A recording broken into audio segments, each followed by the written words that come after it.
That was close. How's everybody doing tonight? Welcome to the Ivy League live stream. Let me make sure everything is working. I'm on my P's and Q's. Let's see here. I hope you guys had a wonderful weekend. I hope you guys are ready to get to work. It's going to be a huge week. We are live. Guys, thank you so much for joining us. If you find this information valuable and of use, and appreciate some of the things that I try to put together for you guys and try to put us on the right side of probability. If you could like, share, and subscribe, comment, put some tickers in the chat. You want to ask me any kind of questions on what I would personally do, whether it's a ticker, a question about data, what have you. I just had there. So again, excuse me for, again, I'm new at this. There are things that have happened in the past, and I'm going to touch on that. It takes a lot of time to put this stuff together and come up with a game plan, making sure my mic is on and I'm not sitting here talking and it's not on, just like the Carvana trade Friday. But fortunately, we were still able to get that. Again, if you guys find this information valuable, if you could like, share, subscribe, comment. Guys, we're a team. We don't charge any money for this. We don't ask for data. We don't ask for your personal information. All we ask for is a like, a share, a subscribe. And again, my goal is to try and help individuals that are, whether you're just getting in the markets, whether you've been in the markets, maybe you're struggling, maybe you just want to have a place to go to and you don't want to trade alone. You don't want to trade alone, and you don't have to spend a whole bunch of money to do it, let alone any money at all. It's $3.99. It's the least you could do. Good karma is a thing. Karma is a thing, and I firmly believe that. So do unto others as you would want done to you. Guys, again, I'm Justin, and this is the Ivy League live stream. I appreciate you guys being here. So what are we going to go over? We're going to go over some trades. We're going to go over some trade ideas, and then we're going to go over the Fed. We're going to go over the data. It's a lot. OPEX, what does that mean? How has it turned out in the past? What could we in past? The past is not indicative of the future, but again, probability. So as you guys know, I put out a short earlier, just to let everybody know we were doing a stream tonight, and if I just think that we have some information maybe somebody could use. And again, if you like, share, and subscribe, maybe somebody gets this that could really, really use it. Okay, we're not over here to just beat people in the head. We're not here to we're not scheming. Listen, I just want to have a place where real traders can come and trade, get some ideas. We could talk about watches, we could talk about sports, we can talk about anything during lunch, but when it's game time, it's game time. We got to get to work. All right. So I've been really thankful the past couple of weeks. We've been on point with this stuff, guys. We've been on point. I'm telling you, you guys could have seriously upped your portfolio, just the ideas that we've had the past 2-3 weeks. And that's all it's been. So for that, like I said, I thank you guys for bearing with me with how the stream. Maybe I forget some things, and that's why it could help with commenting. Maybe I forget something, you guys could put it in chat, go over the tickers. If I forget a ticker or something. So what I want to say is I was a little late tonight, so I apologize, okay? I had a dear cousin of mine who I was close with pass away. All right, he was in a terrible car accident. If you could, say a prayer for his mom, his dad, his sister, my family, because they could really use it. He's in a better place. These types of things happen, and they honestly, sometimes they just happen to the wrong people. Like some things just shouldn't happen to certain people, and I've said that before. Not that I feel it should happen to anyone, okay, but we all know that there are some sick people out there, some cases, but we can, the Lord said he forgives. So, but anyway, so I was so tired. If I didn't put that short out when I did, because I thought I was over not over it, because, you'll never be over it, but I didn't know. Like, I thought I was going to be okay. I was going to go to his funeral and kind of just go about it. And, I thought that I had gotten the emotional part out of it. The emotional, I just didn't expect, it was sad. It was very sad. It was a very nice, thing that they put together. It was, the whole family chipped in, and it was beautiful. It was really nice. And I would not have been able to get a short out to, help you guys know that I do this. And I was tired. I was emotionally tired. I was just wore out, from sleep, putting in work, trying to get this together. And, it takes a lot out of you. It takes a lot out of you, especially when, I try to stress, you got to trade when you're able to. You got to trade when you can, not when you want. Of course, if you want to, go by all means. But should you be in that trade? I mean, so I'm not going to get down that path. But we approach the market in a way of professionalism. So how I go about the markets, I ask myself at the end of the day, would I be in the volatility manager's office at the hedge firm, prop desk, whatever it is? Would they allow me to increase my risk? Things like that. How did I do? Would I be fired that day? So I put myself, every day I come on here, and you guys are too, and I applaud you for it, because it takes a lot of work. All right? Growing your net worth, learning, getting educated, trying to get some ideas, and putting in the time and the effort, and, I applaud you guys, okay? So you also are a portfolio manager, whether it's for you, for someone else. Maybe you are in the industry and you're watching this. Thank you for tuning in if you are. I don't want to make this too long, but that's how I approach at the end of the day. Would I have been in the volatility office? If I went in the volatility office, just making up something, which is the case in most places, but would they allow me to increase my risk if I asked them?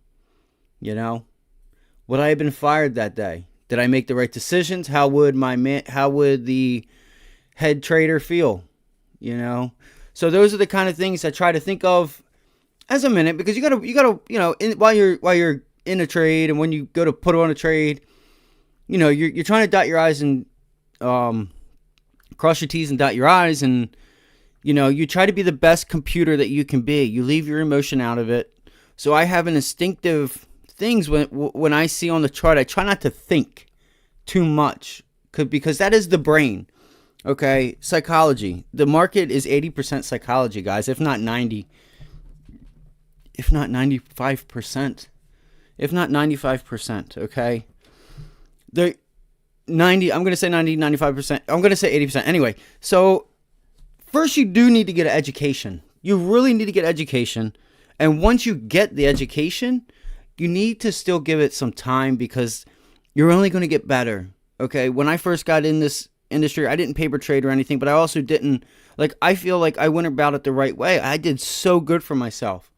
Because I took the time to learn words, reading charts, moving average, everything. Okay, I got educated. I got educated from someone else. I got a professional education. All right, and you will see it. And you know what? The past 2-3 weeks of this live stream, we have proved it, because all of our trades have been A++, and I'm very thankful for that. I'm not always going to be right, but that doesn't mean I have to lose everything, or I have to give back a week or 2 weeks because I was wrong. I want to take my losses, and I want to make them like this, and I want my winners like that, or all over, So we manage risk first. We catch up or downside second. If the market is sideways, there are trades for that. Okay. There are inverse ETFs, triple leverage, double, the deal. And I don't think a lot of people think about them as much as they probably should, because that also goes in the risk management. If you have an inclination, or you kind of feel good about a trade, but you're not sure, maybe you're just thinking, and you shouldn't be thinking. Maybe instinctively, it's telling you yes. That it probably is a good trade. We try to teach how to go about trading. You'll have to join us on the live tomorrow because I don't want to get too much into that right now. I'll go off on a spiel. But they allow you triple leveraged, double leveraged. They allow you to go in with smaller size and get the same as you would a regular position size. But you're putting on a small position, and for instance, you could use SPXL, I think it is. You could use SOX, SOXX, which is triple leverage. So for every percent, you're going to get 3% that it moves. Every percent down, you're going to get 3% down. So it's triple leveraged. We used to have TVIX. TVIX was one of my favorite ETFs to trade, or one of my ETF. It is a ETF, not really. It's a triple leveraged VIX, is what it is. So I missed that. Anyway, so think about that as the week goes on. Okay, think about how you can minimize your risk and get that gain that you're looking for. Okay, we use stop losses. We put the trade on. First, we read, we react, we put the trade on, put our stop loss, trailed stop, whatever. Book those gains. Trades for free. Maybe you've got half out, whatever. However you want to go about it. There are many ways you can go about it. All right, maybe leave it on. You're up. You got your trailed stop. Boom. Trade doesn't work out. You're stopped out. You move on to the next. You don't sweat it. Because your risk, you should know how much you're willing to risk on a trade.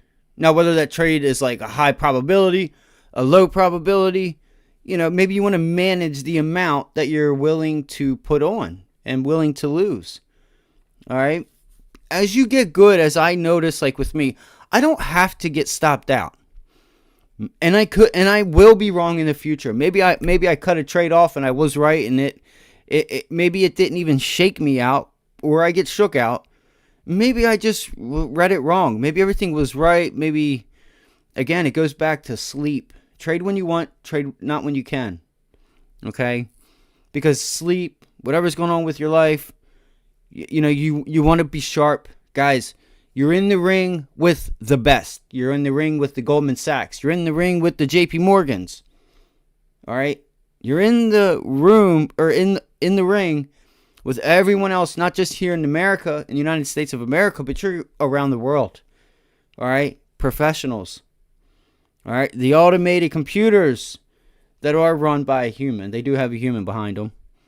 But there's a reason why they do not have as many prop trader human beings instead of the computer doing the work, because the computer has no emotion. You tell it to do what it's supposed to do, and that's it. It just does it, so you need to just do that the best you can. Okay. Thank you for joining the Ivy League live stream. Like, share, and subscribe. Thank you guys so much for being here. That's just the opening phrase. Again, I personally want to just send prayer and wishes to the other person that was involved in the accident. My cousin's mom, dad, and sister, and family. So... again, I do apologize. I was so exhausted. It was a lot to go through. It was just a terrible, terrible, terrible thing that my family just had to go through. And him himself. So, let's get into this. First, give me 1 second.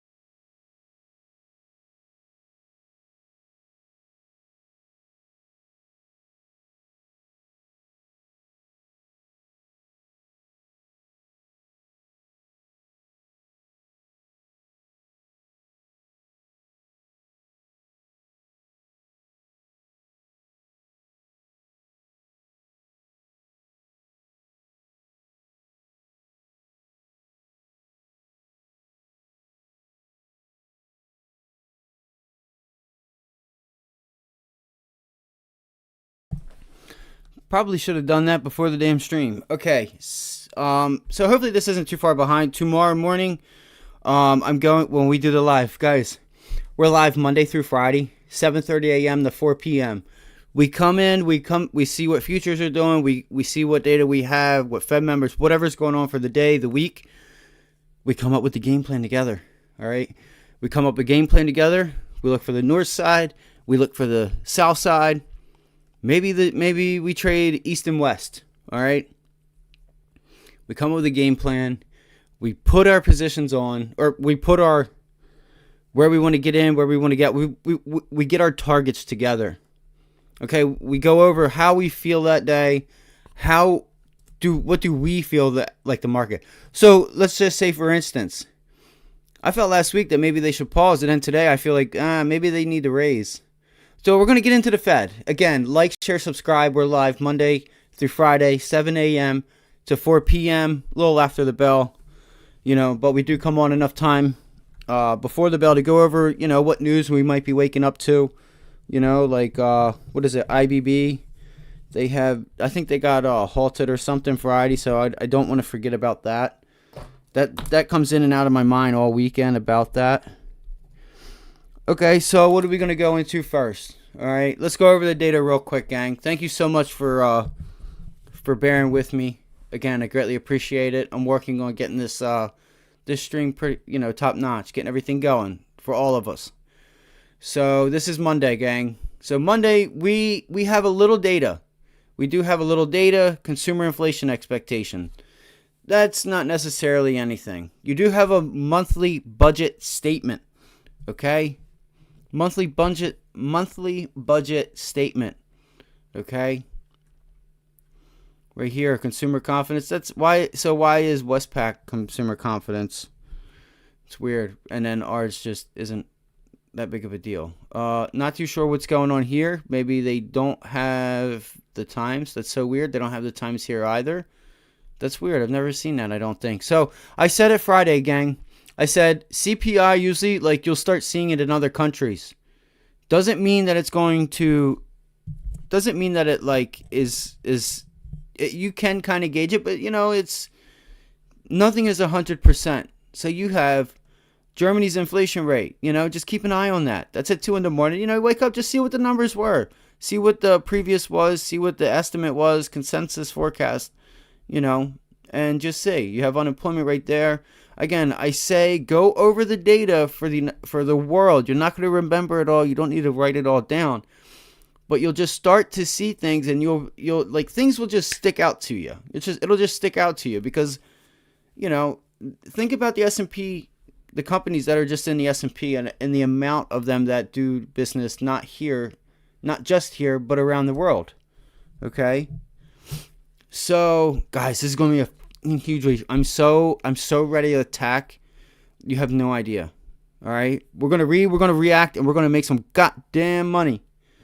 All right? If you didn't catch that Carvana trade with us, Friday I had some issues, so I put, again, my screen may look different.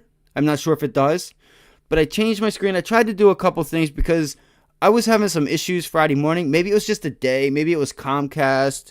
Maybe, I think it was just something of that nature because I had to reboot the stream. I just, my level 2, my tape, everything was paused. My screen was freezing.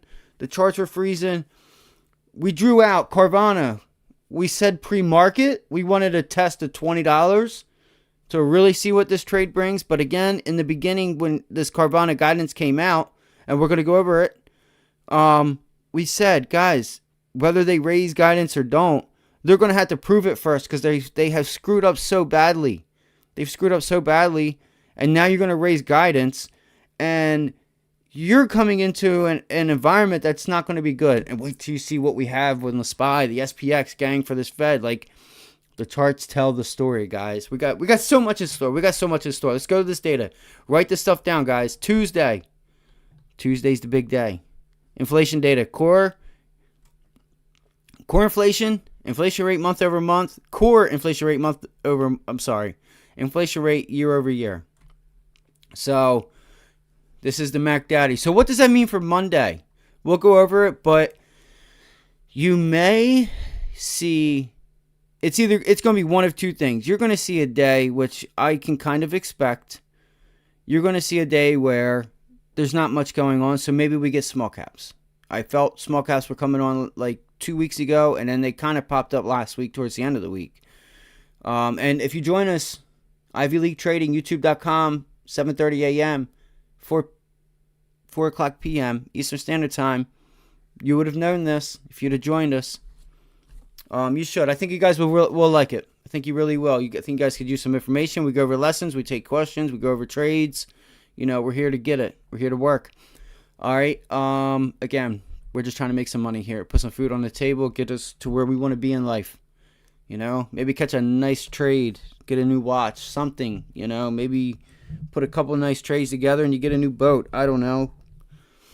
Everybody's different. So it's just all about what you want out of life. How much you put in is what you get out. I firmly believe that. All right, so again, we have Tuesday, CPI. I don't mean to get off on a tangent. My ADHD is just awful. GDP month over month. That's a big deal. That's a big deal right there. Keep an eye on that. Negative. Previously was negative, guys. That's big. When does that stuff? Because what happens is you might see this stuff in other countries, and then it start to trickle. It'll start to trickle into other countries, and then it starts to trickle to us. All right. We had shown, I think, like a week or two ago, the import and export. It's just dwindled. All right. I have a lot of cool stuff tonight for you guys. PPI again. That's on Wednesday. All right. We get PPI in the morning. And then you have some crude stuff, and we've given out some stocks for that. I'm pretty sure it's I don't know. It might have been last week or the end of the week prior. We were talking about looking at rig, things of that nature. And then we have the interest rate decision. We're going to get into this, guys, because you guys need to know what's going on. You need to know what to expect. Not to expect, but you need to know what happens when or if you get caught off sides. All right.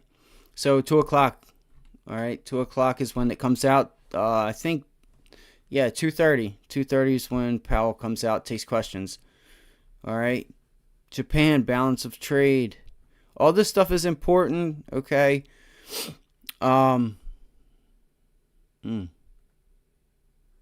Look, the EU. Interest rate decision as well, man. All this stuff is going to affect what goes on forward. All right, we went over a lot. Retail sales, guys. Retail sales. There's the press conference. There's so much data. You guys can go over this. You use whatever you want. We have Fed Bullard on Friday. That says 3 a.m. I don't know unless he's in another country or something. And then we have Michigan Consumer Sentiment. I'm sorry, my boy. What's up, man? How you doing, bro? Bro, we got a good live stream in store, man. We have a really good live stream in store. All right, so again, we got a ton of data here. Ton of data this week. Go over it, know it. Again, just keep an eye out for the other countries. It's important. Again, like I said, if it starts to trickle like the GDP, all right, right here, GDP, month over month. It was negative month over month. All right, see what happens. Again, that's on Wednesday. Now, what I was saying was, just see if it starts to, if it's negative, or if it's even more negative, or if it's positive. Just keep an eye. You don't have to remember them all, but you want to see if things start to get bad. Not bad, but if things, because we are in a contraction, we've proved that. If it starts to trickle in other countries and then it gets to us, this is how it plays out. You've seen it in 08. It's just how it plays out, and it affects us in a huge way. Again, because the majority of the companies in the S&P do business in other states. 2-year. What's the 2-year difference between? Or what's the difference between a 2-year and the Fed funds rate? That's one thing you want to look for. What's the 2s and 10s spread? The Fed funds and the 2-year spread. These are things you guys are going to want to know. Keep your eye on the 2 years or the 2-year. Keep your eyes on the 10-year as well. All right, I have another really cool chart for you guys. All right, so see where we're at. See where we open up tomorrow. See where it's at. Keep an eye on it from. So what we have here is 4.6. Now, the Fed funds rate, 5%. Okay? So what you have is pretty much a 0.5% difference there. All right? You have a 50 basis point spread, roughly, between the 2-year and the Fed funds rate. So they, right now, as of Friday, are pricing in why am I not on the daily? I don't know why it does that to me. There we go. Okay, so we are going higher. What does this mean? Does this mean they're expecting a rate hike? Okay, so we had Canada. We can get into the Fed talk right now. Let's talk Fed talk. How do I go about this? There's so much I want to go over. All right, you still have to break above this level here. So the market is still pricing in 50 basis point cut. Okay, they're still pricing it in. You can see it here. What's the Fed funds rate? What's the 2-year? The spread is the difference. All right. Now, if the 2-year was at 6% and the Fed funds rate's at 5%, then the market's expecting a 1% increase. But it's not. It's at 4.6. It's expecting a cut. Okay, it's expecting the Fed to cut. So, I want to show you guys something. I want to go over something here. All right. And I had it written down. Right here. This is the small business. This is for small businesses, okay? This is small business loan. So if you notice, we are back in the 2007-2008 levels, okay? June of 2008. Look, you had this increase. Boom. This was the final leg of the Fed. You want to keep your eye on this. All right. It comes out every month. I would keep your guys' eyes on it. The furthest this thing goes down, it's just not good. It's not good. That means that banks are not lending. Banks don't lend. Businesses don't do things. Businesses don't provide jobs or, new jobs, I should say. Maybe they start having to lay people off. All right, so you guys need to learn this trade to have a backup. You guys need a backup plan. All right, and if there's things that you want to do in life and you're not making enough, maybe learn the market, learn some real estate, learn all the things you can and put all those pieces together so you have passive income, okay? There's all kinds of things you can do. So keep an eye on that. I think you guys would, I thought you guys would like to know that's I'm not going to say an all-time low, because the market definitely wouldn't be where it's at if that was at an all-time low. But it's signaling contraction. All right, so we went over the 2 years, we went over the 10-year. So what do we think about what are we going to expect for the Fed meeting? All right, what are we going to do? So I said we read and we react. All right. The way I felt today is maybe they might not pause. Okay? Maybe they do a 25 and get over it. I'm going to tell you right now, Powell in the beginning and all the other Fed members in the beginning and throughout, they haven't talked that kind of talk as of lately. They brought up Volcker. They brought up the 70s. In the 70s, they raised rates, they cut rates. They had to raise them again, cut them, had to raise them again. Inflation was sticky. I think you have a whole different time period now. It is all going to depend on the CPI numbers on Tuesday. I think if you get a higher than expected, okay, let's go. What is higher than expected? What's higher than expected? Let's go to Tuesday. All right. Let's go to Tuesday. So they're going to want to watch month over month specifically, but they are going to watch year over year. But you've only had 2 years of inflation, technically, or a change. Okay, so really, you can expect this to still be somewhat up because prices have went up, they have not went down. We haven't had now. If you want to go 3-4 years, yeah, they're going to be starting to worry about year over year, especially that fourth year. They're really going to want to know. You got 3 years under your belt, and it's still going. Yeah, that's not good. But month over month, all right, we all know last June, July, September, or last June, July, August, and into September, that was our worst reading. So you would think that we should get good data. We should get CPI under wraps. We should get good data. Doesn't mean we will. Doesn't mean we should either, but I'm just saying they know that, I know that, and if I know that, I know they know that. So they know we're coming into peak CPI.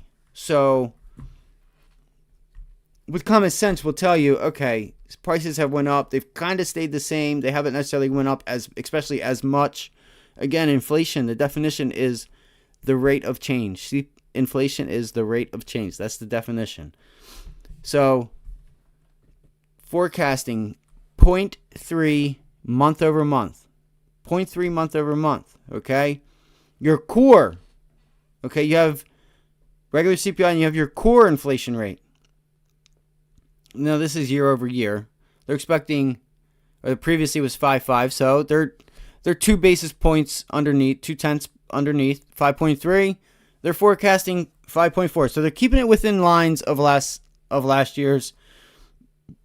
And then you have core inflation rate year over year, 4.9, because I'm pretty sure core is excluding. Now I have to look.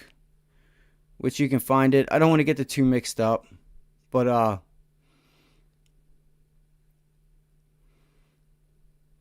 yeah, that's what I thought. Yeah, it excludes items such as food and energy. I just didn't want to, guys, again, it's not been a rough day, but it's been an exhausting day. So your core is excluding food and energy. Okay, what is CPI? CPI is what we pay for services, okay? Whether it's car insurance, truck insurance, whether it's a home, your apartment, okay? Excluding food and energy, but that is included in the inflation rate, not the core, okay? Clothes, all right? A computer, all right? Pack of gum?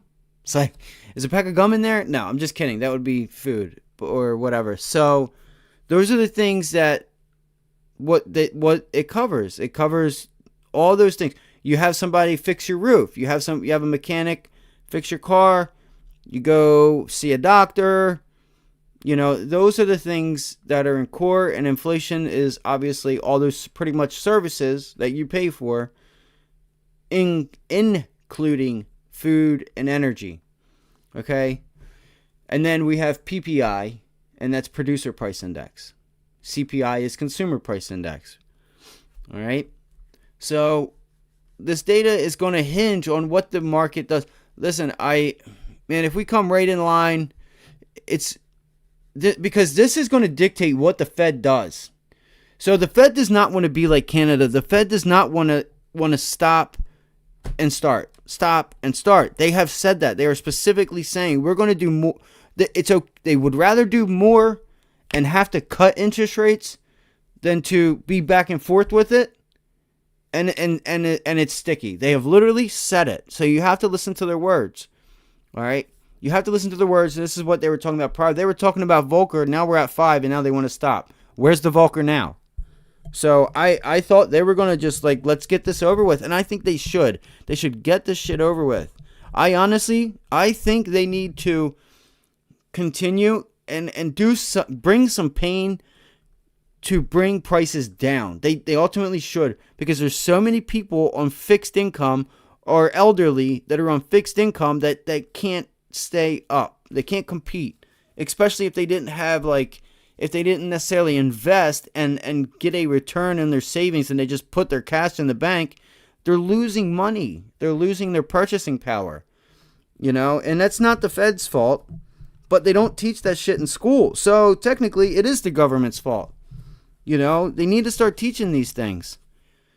So we'll see. It all depends on CPI. So if the Fed pauses, okay, what I have on my chart, I've got 3 levels for us. We read and react, okay? We get the numbers for CPI. CPI, let's just say it comes in well below. The market will rally.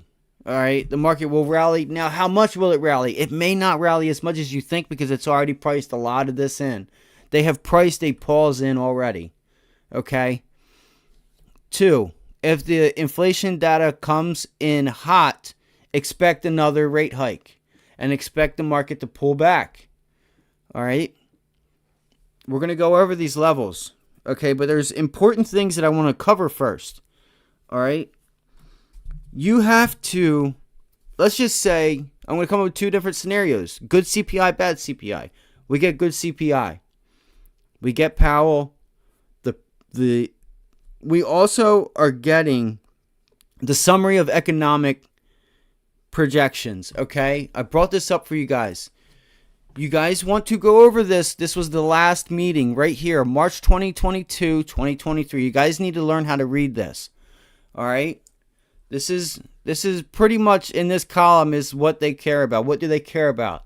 Inflation, well, price stability, and the labor market. Price stability, and I forget the damn word. Again, you guys have to forgive me. I was just at my cousin's funeral.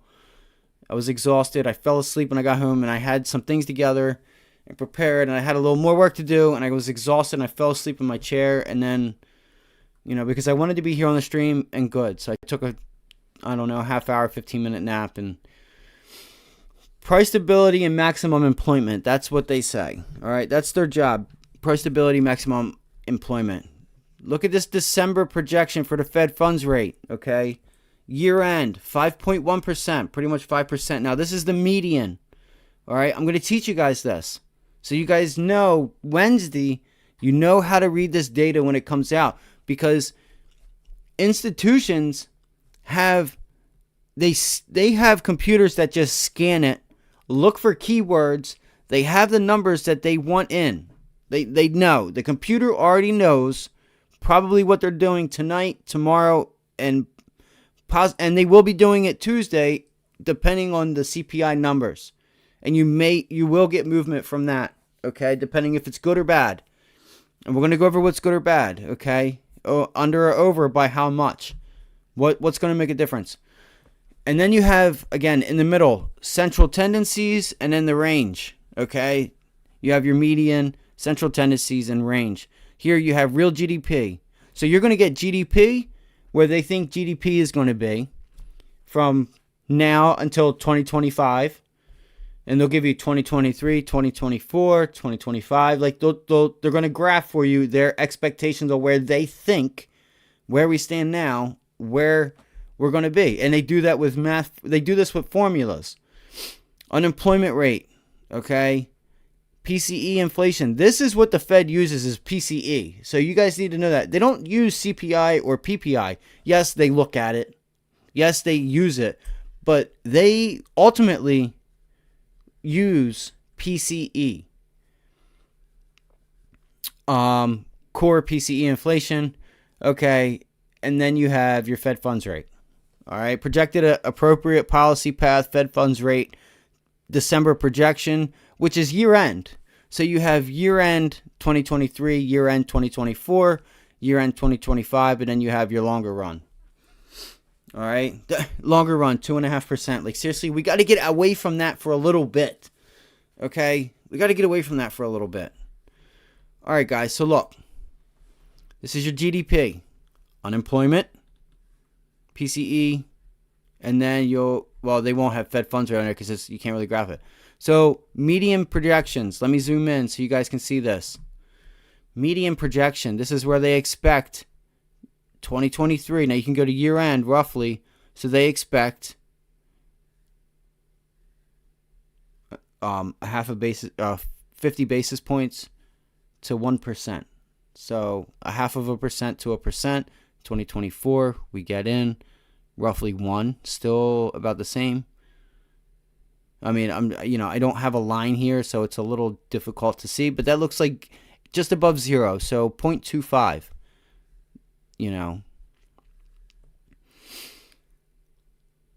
And again, this is 2023 through 2025 over the longer run, and then you have the longer run here, which is 2. Okay, now they come out with this every quarter, all right? 3 times a year, I think it is. Yeah, I think it's 3 times a year, all right? Unemployment rate. Where are they expecting the unemployment rate? So this is telling you at 2023, the median is around 4.5. Okay. So again, you have the central tendency projections, the range of projections. This is the range. This is the area that they're expecting the unemployment rate this year. The range, the median, range, median, and their projections. The projections being the box, the range being the line, and then the median being the red. Okay, this stuff is important. So what you want to do leading up to Wednesday, and depending on CPI, you want to see if, let me zoom out, if this Fed funds rate year-end changes, gets raised, lowered, what is this number? What happens? Okay, 5.1 to 5.5. I've known they wanted to do roughly be around 5.5 year-end. Okay, now we're at 5. They're talking about slowing or pulling back if the numbers continue the way that they are. Okay, so you need to watch this number Wednesday. It's so important because the market is going to move off of this alone. No matter if PCE was good, bad, if this number changes to the upside, expect a pullback. Expect yields to rise, pullback in the market. So if yields rise, you could play TLT, LQD, HQD. Those are bonds. TLT is the 20-year bond. You have your corporate bonds, high grade bonds, HYG, LQD. All right. So because yields rise, the price comes down. Yield comes down, the price of the bond goes up. Okay. So this is going to be key. All right. This is what matters. Depending on CPI, let's just say it's on point. Like it's the same as it was right at expectations or right at forecast. Does this number stay the same? If this number stays the same, then you already know before Powell comes out that they're pausing. Okay, for now. Doesn't mean that they can't pick it up later on, but I don't think they want to do that. They do not want to be Canada. They've said it in the past. That's just not how they operate. They do not want to pause and have to raise again. They would much rather raise, something happen, and then pull it back. They can always lower interest rates. They can always lower them. All right? That's going to spur lending. Well, that's the objective of it. Doesn't mean like you get to a certain point in interest rates and you just start cutting rates. Like, where do you cut to then? But I don't think they get high enough for us to even have to worry about that scenario. There's all kinds of scenarios you can come up with. All right, the dot plot. If you guys do not know the dot plot, this is all the members. This is where the members are. Okay? FOMC participant assessment, appropriate monetary policy, midpoint of target range or target level for the Fed funds rate.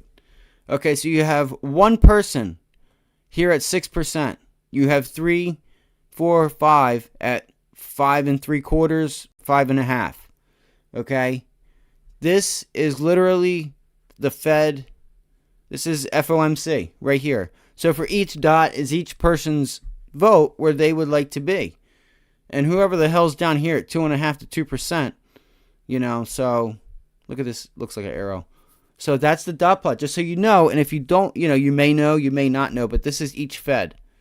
So this is where they put their dots for years, like where they would like to be. Like I said, 2023. So you have 1, 2, it should be 12, or a little, maybe 15, or I think it was 12. 3, 4, 5, 6, 7, 8, 9, 10, 18. I thought it was 18. That 18 kept popping in my head. So this is where all your members are. Okay. I would like to know who this is that's under 5%. Okay. That's just under 5%. They're 5, or they're at 4.8. Okay. 4.8.5, 4.9. 4.25, call it. They're all, last meeting, they were all here at just over 5%. Okay? You had some at 5.25, 5.5, 5 3/4. One person was like, nah, we got to go higher. So this is your Fed members. And then right here for next year, the year following, longer run. I don't understand why they're so far down. 2.5 is a good one, I guess. You guys need to know what all this is.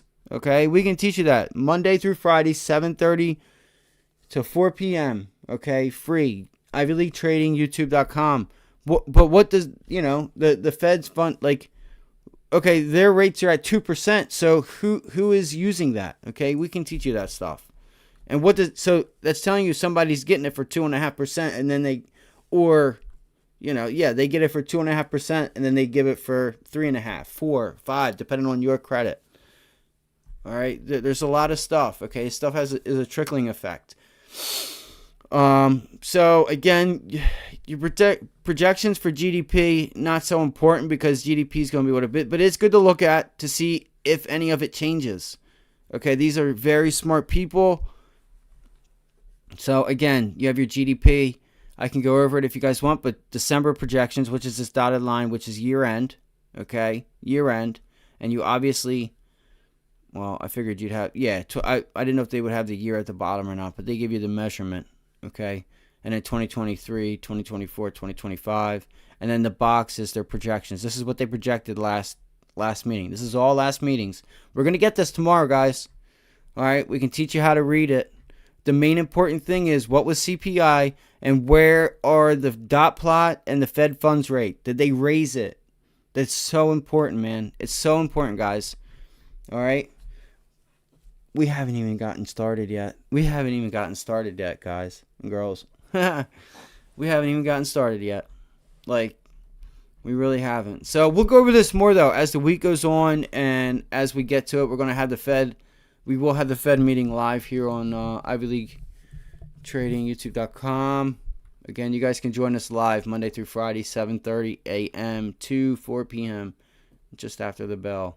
I just want to make sure that I am good. I just want to get to 100%. There we go. All right, so we got the twos here. Again, I don't know why it's at 5. Probably because of what I just did. So, that's why. Because I wanted to see where they were trading at right now on futures. I should have it on. Yeah, Sunday. Yep, Sunday right now. Okay. So they're trading a little bit higher. All right. And then the 10s. I told you guys that. All right, so, and then look, you still have a big spread between the 2s and 10s. 3.7 against 4.6. All right, that's just over 1%. All right, that's a spread of like 1.1%. All right, so keep that in mind. You guys want to watch Bitcoin and stuff too, though. You really want to watch it. You guys got to watch it. Come on, I don't know why. This is your risk. This is risk in a nutshell. So, the S&Ps and the S&Ps, the Qs, they were all following year end. Literally, go back if you want. Right here, year end, December. They were all following. Remember the ranges we put in? Guys, they were following each other to a T, and then the second leg of the breakout just didn't happen with Bitcoin because of this here. This is your brick wall. That's your brick wall. If the Fed cuts, now you still have stuff going on with the SEC. So that's another story for later. But keep an eye on it. We went over the summary of economic projections. What do I want to know? What am I worried about? What do I want to know? Of course I want to know what they're going to do. All right. And as CPI comes, as Monday comes, Tuesday comes, we start to see positioning. We start to see things. I'm going to go over the SPY. I'm going to go over some stocks. We're going to go over some trade ideas too. I want to know this. I want to know the information that we get for the Fed balance sheet. This is so important. What's the Fed balance sheet now going to look like with the Treasury General's account? Okay. The offering of $1 trillion, I think, in bonds. That's going to suck so much liquidity out of the market. I've been saying for the past few weeks, even before I started this live stream, I've seen liquidity getting sucked out of the market. That's why you don't have these massive candles anymore, because money is leaving and going somewhere else. And you need to know where that money's going so you can go there too. That's institutions. Okay? You want to put yourself on the right side of probability. If you want to make money at this, sometimes there's a time to be in the market and there's a time not to be. You have to go to where it's time, whether it's T-bills. I mean, you can get yield here in the markets, but, So anyway, I want to know the Fed funds rate, and I'm going to get back to what I also am trying to tell you guys about Powell and that data. All right? I'm going to talk about it now so I don't forget. So you may get the data, you'll get the paperwork. All right, what if it's the same, roughly the same? At least the Fed funds rate doesn't move up. The Fed funds rate does not move up. It stays at 5% year end for December. And then you get Powell. We've had this before. They've been trying to use different tactics, and I called it before. All right, and as we get the data, I will tell you guys how I feel, what I think, what can we expect from Powell. All right. You may, let's say they pause, but Powell comes out hawkish as all hawks. Like, don't worry about that Fed number, because the next meeting we might have to raise. We're not seeing a slow in growth or a contraction enough at the speed that we want. Okay? And the markets aren't going to like that. So you need to see his demeanor. How is his demeanor? All right? Is he like forceful? Like I'm telling y'all, we're going to feel pain. But if it's, then you would have raised. So this is the trick. The market may go down, but they still have pause. So they may play this game that you need. And this comes with experience. It comes with experience to know these things and to be able to react in real time. Okay? So if he comes out like completely opposite of the release at 2:00, the market's probably going to move in that direction. But you need to think like in a, you read and you react. You read and you react. Now it's going to be all over the place because you're going to have algorithms, especially in this meeting. Especially because is this the end? That's what is it? Okay, the United States is not going to pause, start again, because I told you they can use rates as a tool to cut and spur lending to get out of any mishap that may be happening, something bad, whether it's banks, whatever, okay, jobs. So you have to watch his demeanor. You have to listen to how he's answering these questions and what is he trying to convey. All right, we still need more data. We still need more data. Yeah, we're going to get that. We're going to get that, But if you're pausing, then you're telling us that you strongly feel that CPI or PCE, CPI, PPI, like inflation, there's a good chance inflation's not going to keep continuing up, okay? I just got to take a drink.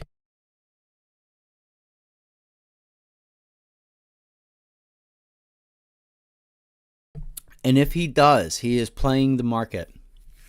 But the market's not stupid. The market knows. Yes, it'll go down. Retail traders are the ones who get screwed if they don't know this stuff, all right?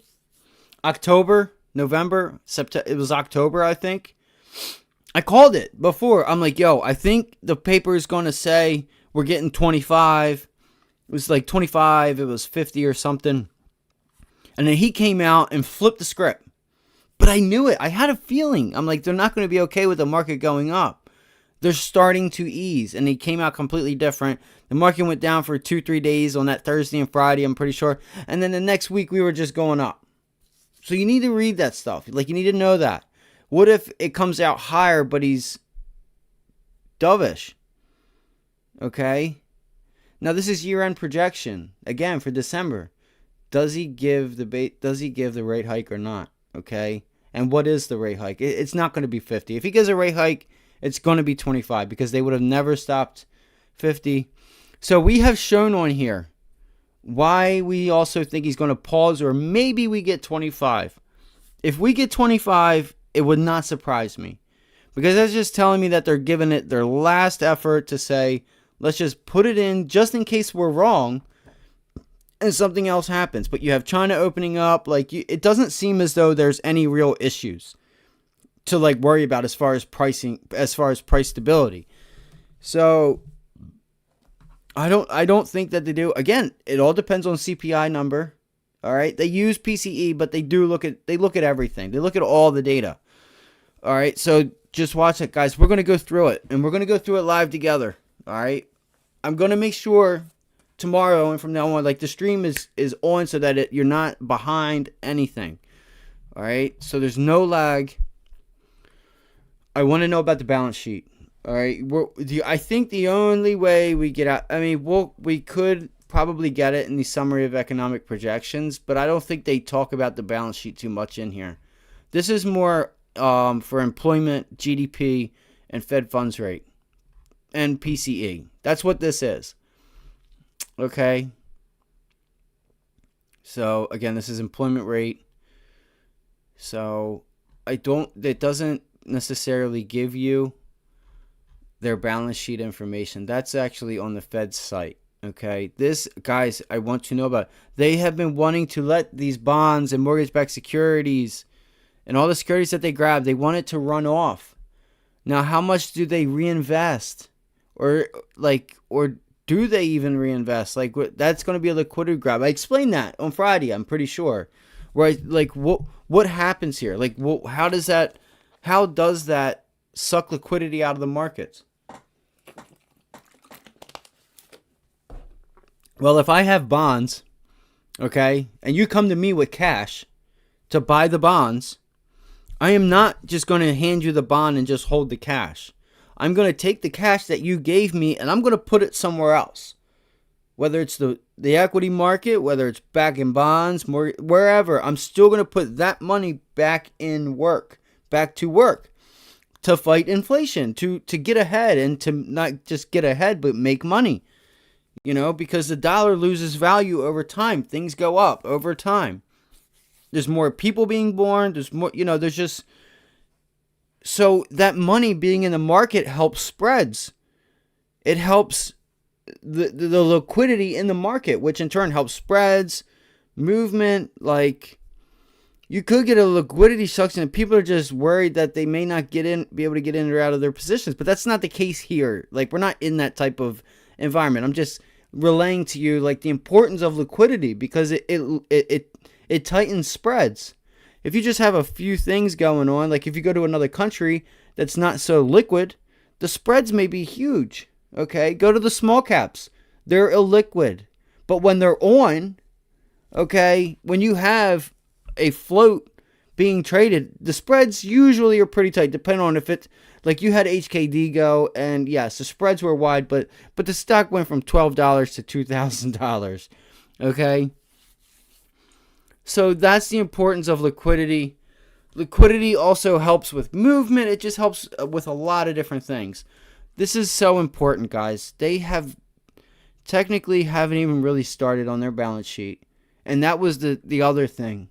This also, in and of itself, helps them with interest rates, along with the banks going down and the tightening of lending. So after Powell has his meeting on Wednesday, it would be best that night or in the morning, whenever, or on the weekend if you want. Go back and watch it. Go back and watch Powell. Go listen to what he says. Listen to the questions and listen to how he answers them and what he says and what he means. All right.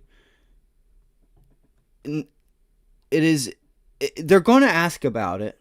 Okay. And what's his response? What's his response going to be? Like, is he going to is he going to give like a deep, does he know? Or they probably may not even know yet, or they've been working on this the past month or two. Is this on their mind now? But they're going to stop with the interest rates and start working on this? That's a very good possibility. Say we get CPI in line, or it's better than expected. This is on taps. We get a worse than expected CPI number. Easy. Give them another 25. All right. What are we doing with this? I mean, that's literally that easy to answer for the interest rate hike. But it's this. What are we going to let run out and not invest? And what are we going to reinvest? Like, what are we going to do about this? I know that this is the stage where they start talking about that, because he talked about last time with the banks. They had to increase the Fed funds rate to help provide liquidity for these banks, to help backstop the loans or the deposits that left, and they allowed the banks to pretty much not have to sell their treasuries at a loss. They sell their treasuries at a loss and they don't have enough, If they take such a loss, they may not have enough to give back to the depositors. Like, it could be a real issue. They said, okay, it's all good. You do have it. We're gonna pretty much put up the money if you have to sell your bonds, your long-term bonds. Okay, that way if you have to sell them, we're gonna give you the full return, but we're just gonna kind of like just take it from you, and then we will collect the difference. So that was a brilliant idea. It was brilliant. This is why they're the best in the world. This is what helped stop the banking crisis. All right. It seems so simple, but come up with that idea real time. Maybe they had a plan for it already. I don't know. But it was a beautiful, good idea that helped. But now what do? We've raised the Fed funds rate. We see it rolling over. They're just slowly running things off, letting things fall off the balance sheet. What I mean by letting things fall off the balance sheet, that means when their mortgage-backed security expires, they collect their return, and they just don't put the money back into anything. They just keep it. They don't reinvest it. And that, again, is what sucks out liquidity. That's money leaving. That's your M2, your M1. All right, those are important things you guys need to look at. It will tell you. And usually you'll get this data like every Thursday, every Friday it is. Like it's different ones. There's one on Friday and there's another one on Thursday, and you get it after market close, like at 4 o'clock. You get Fed data, like every other week or so. You guys, if you want, look out for it on CNBC. Thursday and Friday, be on the lookout. If it doesn't come up by like 4:10, 4:15, hell, 4:30, then wait till the next week, and you'll start to see it because they report it. It's important, especially now. That's they report those things. Or just go to the Fed site and you can get it. They have a calendar for everything. So this is my major concern. All right. I expect CPI to come around in line, whether it's like 0.1% higher, 0.1% lower. We're right on track. Okay. All right. We get 25. Okay. All right. What are we doing with the balance sheet? That's so important. The market says, I just think because of the last meetings, they haven't really decided like what the number is that they'd like to get to. Like, how much do they not reinvest?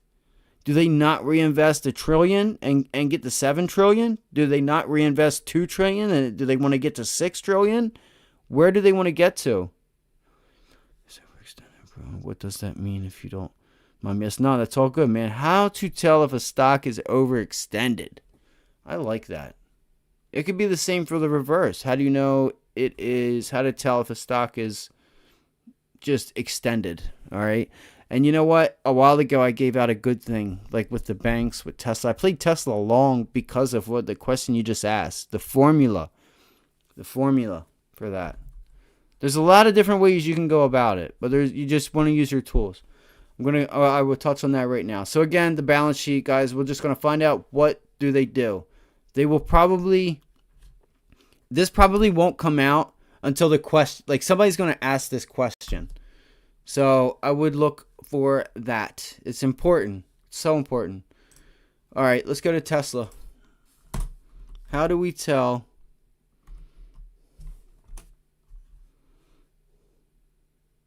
if something is overextended or not? Hold on, let me get this back to where it was. Whoa, I have two. Come on. Dude.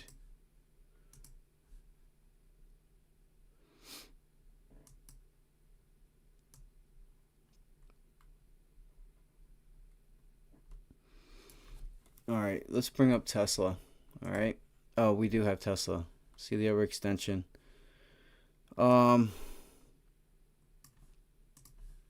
We could probably go to actually on this stock is kind of I'm going to show you. I want to find one that's like overextended. This, you could probably use this. I think, you know what, the SPY. So let's get into the SPY because I think the SPY, because it's going to be the same. We'll go to Tesla. All right, let's go back to Tesla. How do you tell if a stock is overextended? Okay. There's a second part to that question too. All right. There's a second part to that question.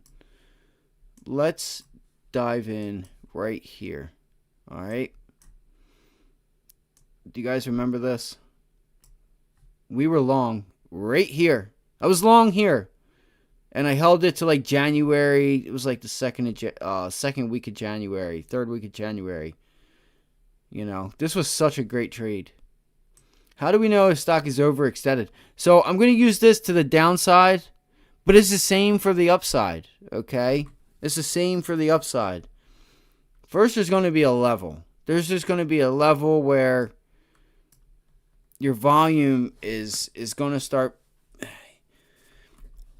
What I can tell you is you'll usually get a blow off top, right? And that blow off top will usually look like this, okay? You'll get a candle, right? That's like solid, okay? And we'll put like a huge candle. We'll get a little there, a little here, all right? And then you'll get your blow off top.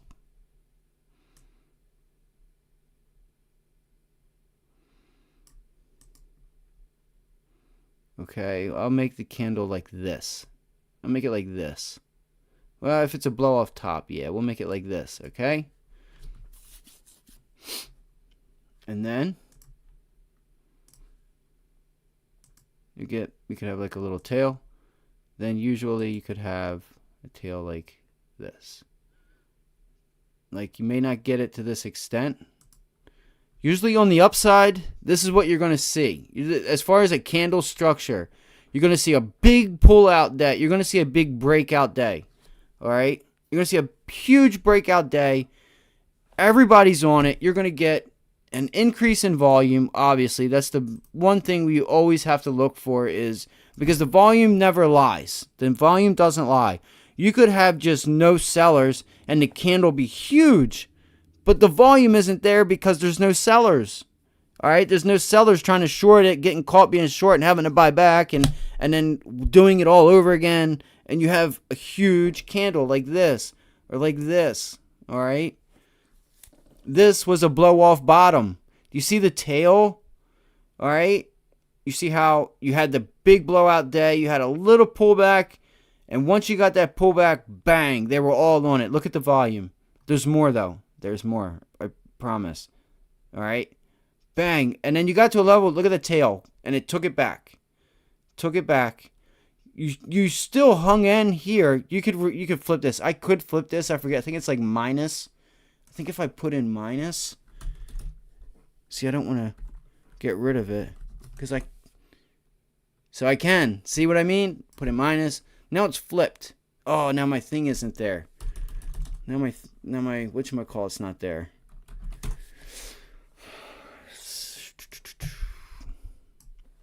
All right, so we got the blow off top. Look at the volume right there. All right, we got the volume. You got the extension in volume, right?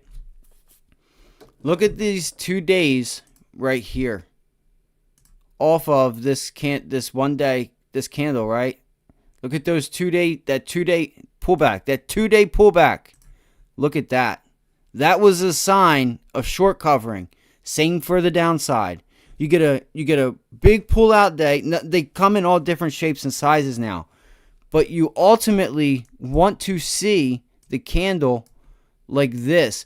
And what you're going to get is an extension. You're going to get a parabolic extension. I don't know of a stock. Do you have a stock that you think is overextended?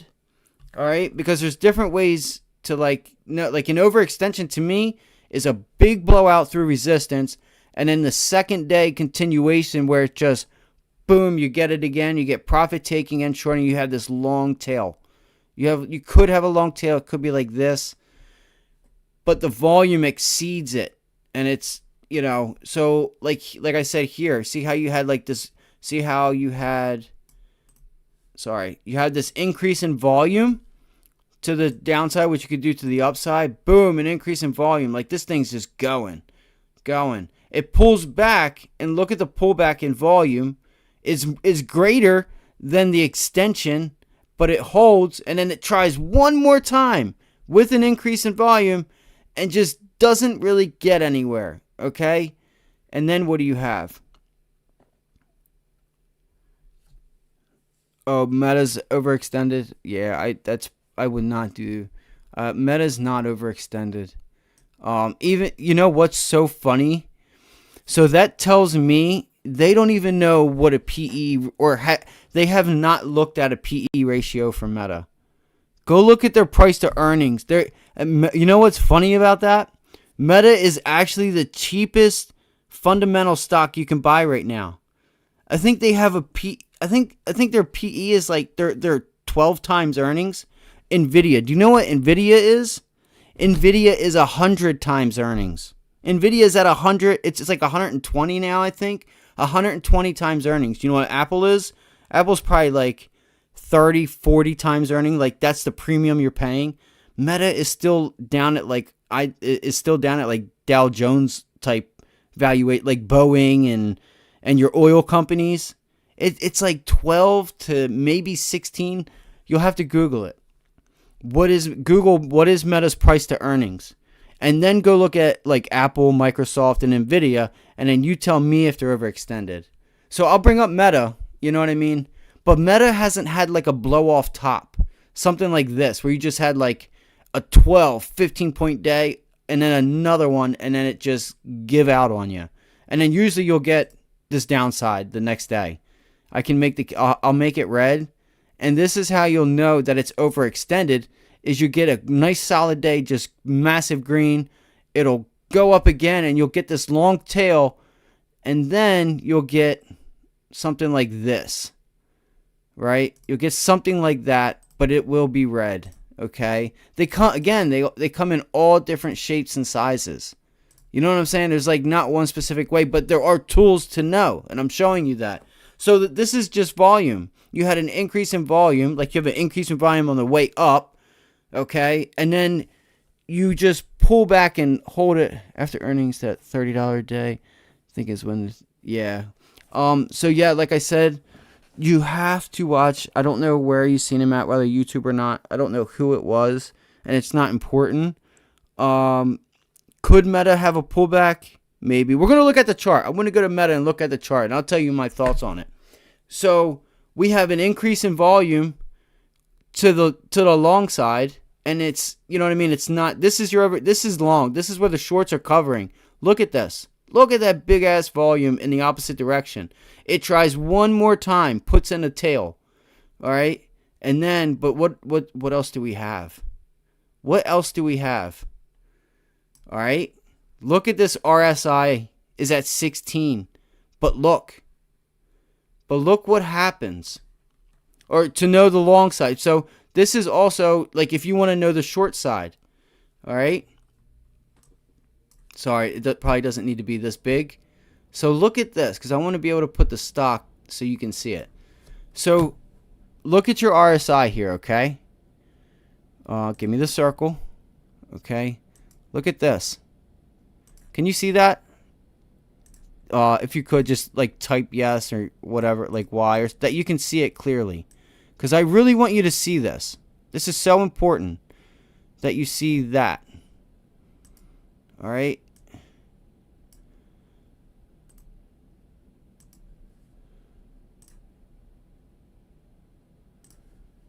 This is I'm going to show you exactly how you're going to know. All right?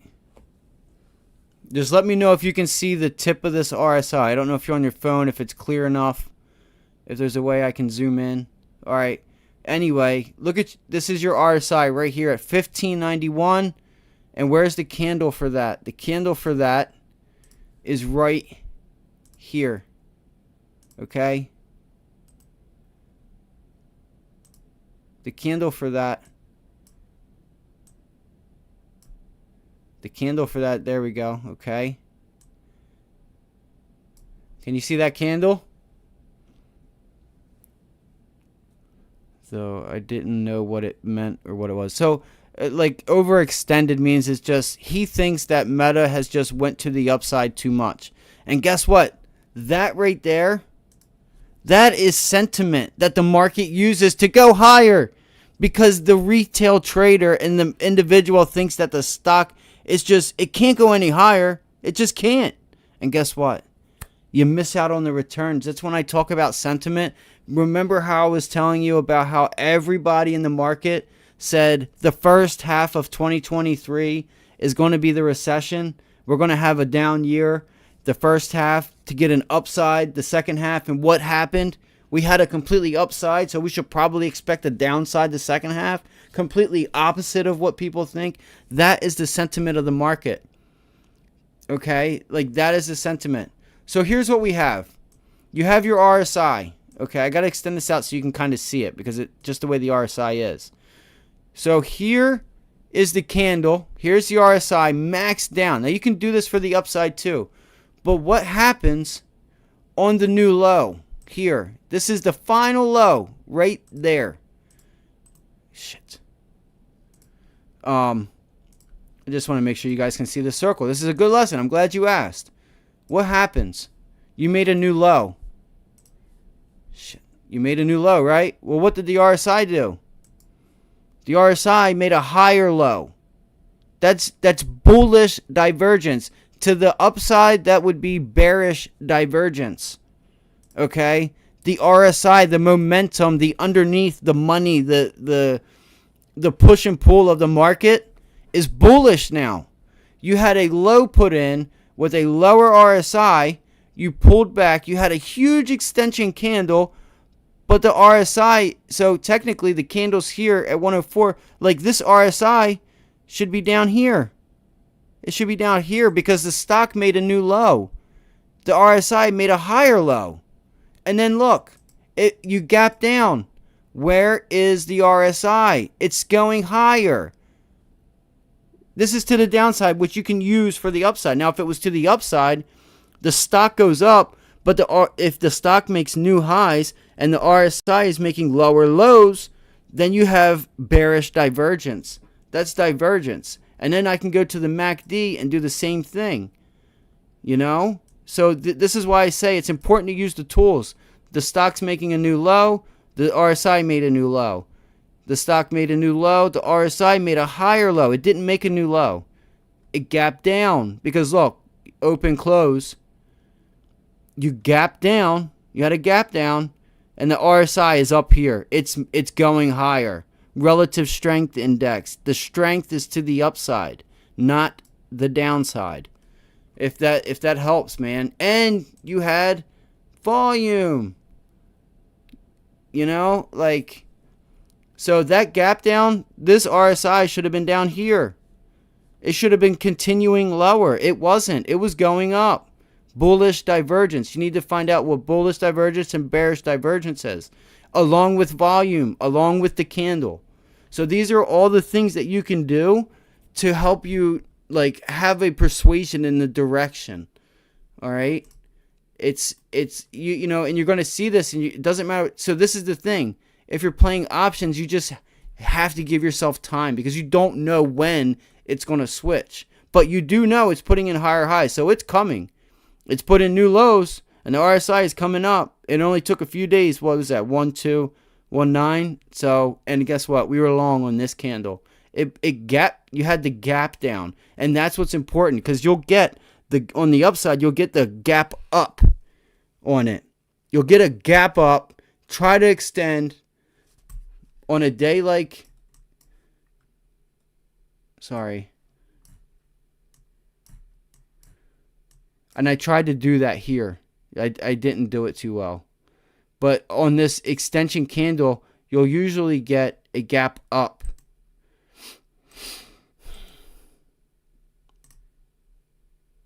And you have to watch, you have to take that gap up with the RSI. And I will bring up Meta. So the gap up would look like this. Like the candle will open up there.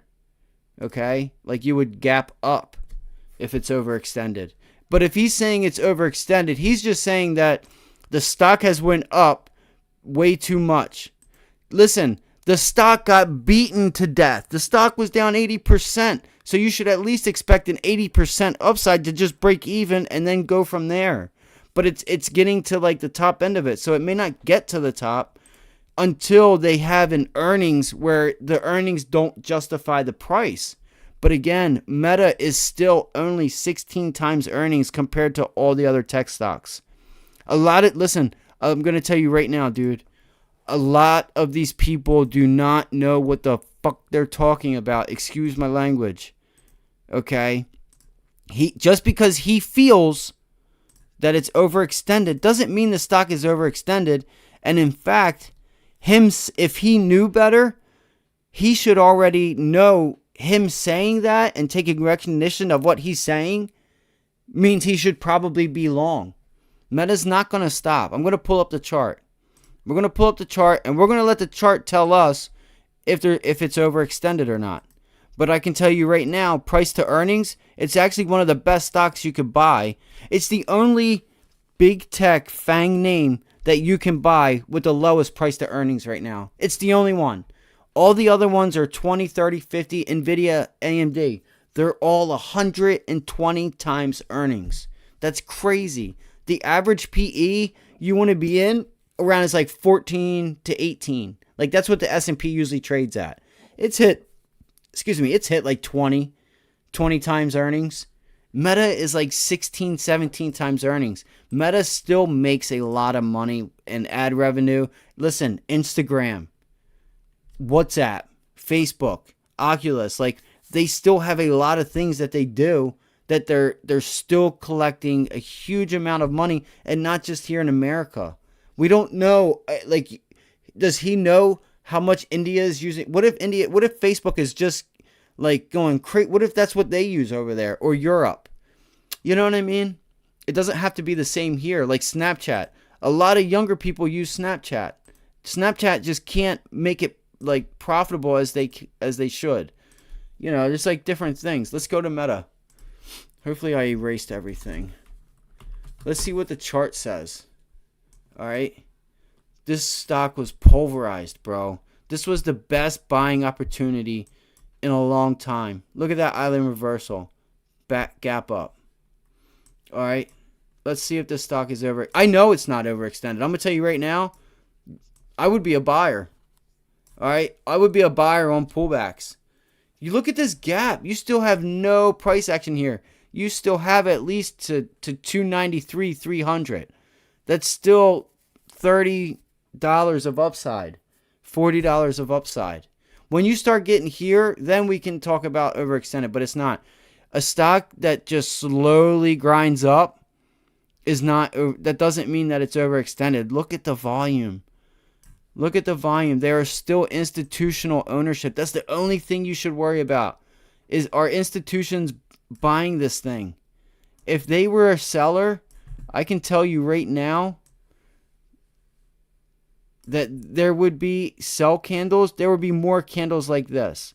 You have 1, 2, 3, 4 to 1, 1 to 1, 1 to 1, 1 to 1, 1, 2 to 1, 1, 2 to 1. You know what I mean? You have more buying than you do selling. They're still buying it for a reason. And trust me, they know what they're doing. And they know that people like him are saying that, so they're just going to keep on buying it because the stock is just overextended. It's just made a slow... It's just going back to where it was because they haven't lost any... Like, their earnings have not went down. They've went up. They're beating earnings still. You know, this was just a great buying opportunity is all it was. It was the market saying, like I said before, that... like I was saying before, like that it was... The market thought and was taking Mark Zuckerberg as, okay, so is there a problem with Facebook, Instagram, WhatsApp, all these other things? Like, is there a problem? Is there a reason why you're going to... You not only change the name of the company, you're changing the product. Like, if there's something wrong with the initial product that worked and got you to where you were, and you're all of a sudden changing the whole company, there's only one reason why somebody would do that, or a group of people would do that. It's because it's not working, or there's something wrong. And the market didn't necessarily know, but the market's like, yo, something must be wrong if you're changing and doing something else. Not only it's okay to make a new product, but you change the name to a new product. Like, what's going on here? So this was just uncertainty. This was all uncertainty. But once you got this gap down, it was like institution sells first. All right. And then you got the earnings that weren't good as they should because they just lowered guidance as they should. They took advantage of it. and they started their stock buyback. They still have a stock buyback, so you better watch out because Meta still had like, I don't know, I don't know, what was it? What was the number? I'd have to look. Was it like 4, 5, 6 billion, a billion, 12 billion in stock buyback? So they have a lot of money. That's a lot of money to be buying, and they're buying it back, and they don't do it all at once.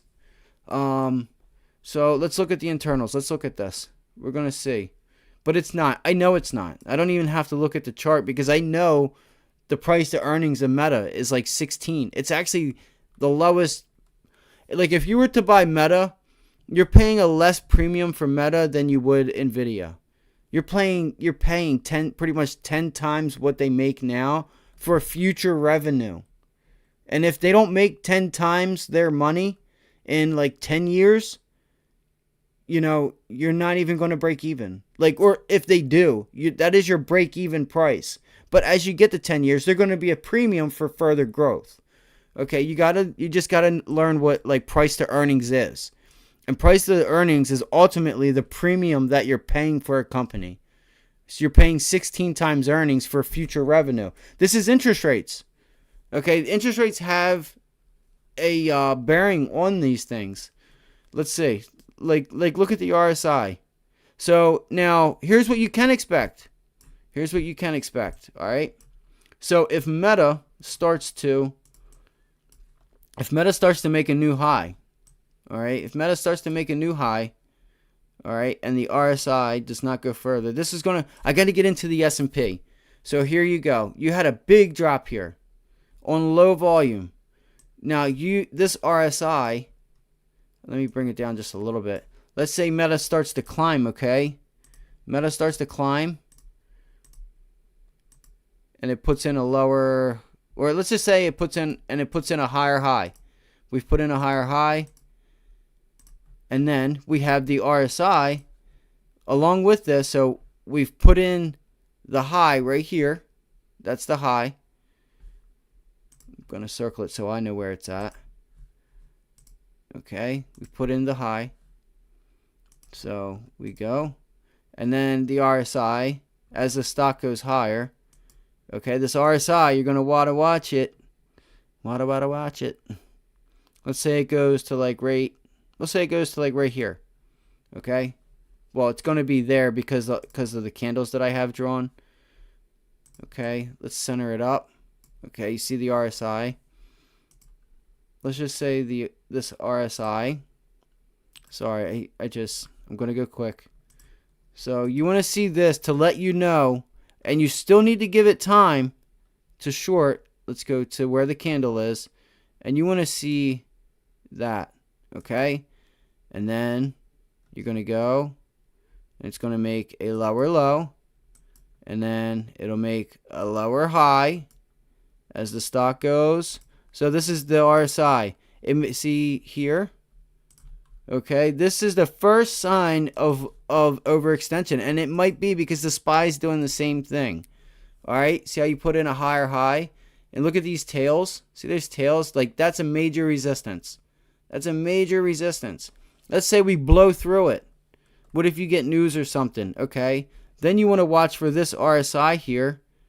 Okay, if the stock makes a new high, but the RSI makes a lower high, and then it makes another high and a lower high. That's bearish divergence.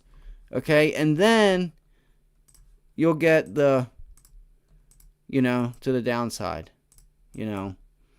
But it doesn't have to like sell off. That's the thing too. This thing could just pull back, which it needs a pullback. Pullbacks are healthy. It could pull back to this range right here is probably the target. The 245 level, it pulls back to 245, and then the RSI is down here, and the RSI starts to, it starts to hit this level and go higher. Dude, this is going to piss me off. And then starts to go higher, but then the stock is up here. This stuff is going to take time. It's going to take a lot of time. I know it's probably hard to see. All right, I'm going to auto zoom. We're going to go back. So just because, again, the RSI is starting to make a lower high because you made your high here and the stock stayed up here, but look, it dropped back down to, and this is still a high level, and you have to learn how to read an RSI first off too. Like, you need to know what these levels mean, like what's overbought and what's oversold. Like, what are the price points of the RSI that you need to know about? There's a lot of stuff that you guys have to learn if you don't already know them. So let's just say Meta pulls back to here and the RSI is there, man. Do you know what I mean? Do you know what this means? And Meta's still up here. That's your net. That's where you want to be a buyer because your stop loss is going to be right around here, and then it starts the next leg higher. So it doesn't have to make a new low, but it is telling you, like, right now it is possibly overextended if you get that. Now, if you get oh shit. Sorry, but if you get this RSI, this line here, and it goes like that, then yes, it's at 92. It's overextended, but it's still put in a new high with the stock, and then you just look for the pullback. Did that help? I hope it helped because I got to get into the SPY and stuff. You know, if you could just type in, like, if you can see what I'm drawing for you. The stock makes a new high. The RSI makes a lower high. Okay, that's relative weakness, not relative strength, and that's bearish divergence. Yeah, you see what I'm saying, bro? Like right here. All right, perfect example of why it was strong. Look at this RSI right here. Bang. The stock gapped up, put in a new high. See that? And then look what happened. The stock put in a new high. All right, the stock put in a new high, and then so did the RSI, which is right here. See what? Oh, come on. See? It put in a new high. It put in a new high. But now, if it tries to extend, you have a lot of tails up here. Okay, you do have a lot of tails. This is going to mess the RSI up. I apologize. You do have a lot of tails right here, though, and you still have a tail there. That means sellers are stepping down, or more sellers than buyers. They're not selling up here. They're moving their sell price down here. So it's pulling back. So we could look for a pullback on Meta. Doesn't mean we can't get an extension with Powell, because if Powell goes, then yeah, it's going to go. But it is starting to get a little overextended. It needs a pullback. But like, look here. It's been to the 86 level before. So that could be, and so see what I mean? See how the RSI back here in February, it put in a high, and the RSI is at the same level. You know what I mean? It's at the same level as before. But all the RSI did was pull back for it to gain strength, and then you had that. You know? You had that. Sorry, it pulled back, and this is what I mean. When I say price action, like on like the SPY or anything, like if I think we're gonna have like a continuation type of day, and I say look for tight price action, tight, like not huge candles and just whipping, nice steady. Look at the candles. See how small they are, and they just keep rising. Little pullback, keep rising. Little pullback, keep rising. But it's going up like $1 or $2 at a time. It did this the whole time. Look at this small buying. That is strength. That is just buy. Like, this is just institutions buying a lot. $200 billion worth of positions being put on slowly during the day, during the week, the month, buying. See how it's small? That's what I mean by nice and tight price action. You know what I mean? That's so bullish. And I've said it before. You've probably heard me. Yeah, you're going to get days that have this long candle. You know what I mean? But the nice tight price action is the small candles where they're real tight together and it just gaps up. Real tight together, gaps up. You know, and then you get like a little candle like that to bring you back. And then boom, boom, boom. Because what happened? They bought the dip. They bought the dip right there. See how they bought the dip? See how that candle is bigger than everyone else? And where'd they buy the dip at? They bought the dip right on the goddamn 9 EMA. You can use the 9 EMA on the daily. It is, what did I tell you last Friday? I said the orders are sitting right on the 9 EMA. That is a buy point. That's an example of it. So again, if you go back to Meta, it doesn't mean that it has to come down, but yes, it could use a pullback. But you got to remember, if it pulls back and to where those buyers still might want it and buy this son of a bitch back up. Because again, they're not losing money. They are still making money. They're still beating earnings. They just went and the market, the street, thought that there was something wrong with their business. It's been a year and a half now. They're still Meta. So this is why you see this. They're taking advantage and they're just continuing to buy because, again, he proved them wrong. You know, you have Apple trying to do it now. So I hope that lesson helped. That was a good lesson. I'm so glad you brought that up. I love to go over lessons because somebody here might, you know what I mean? Somebody might want it, you know? So this is what I mean. Like you gapped up, the RSI was high, it pulls back, the stock pulls back, but it pulls back just still strength to that 54 level, 50 level, and then it's on to the races again. And on to the race again. So just because it's up here, and just because if it puts in a lower high, doesn't mean it can't just like grind down for a little bit and then start again. You know what I mean? We don't know yet, you know. So that's why like you just kind of like want to pick it, you know, you just got to give it time to learn the markets. I can just do the best that I can, but there's only so much that I can tell you or tell anyone to try and help them. It's going to take them knowing in their mind and having the time under their belts to be able to get good at this and know like what, if you should be a buyer or a seller and how like your expectations on time and the amount you're going to make and how to read it. It just takes time. You're going to get better with time. The more you go through charts, the more lessons we do, the more you'll start to see how the market works and things that, you know, you may not see now. Just wait for a year from now and you're going to be like, man, I can't believe I didn't know that like a year ago. Or like, you know, there'll be understandings that it'll just start to unravel and you'll start to just get better at this stuff. But again, you got to be taught. It's like you wouldn't know these things if I didn't tell you. You know, you had an RSI of 90 here at $190, $190, and you have an RSI of 90 again up at 271. You know, so that's a big difference. It just means that is a healthy grind up. You're getting healthy pullbacks.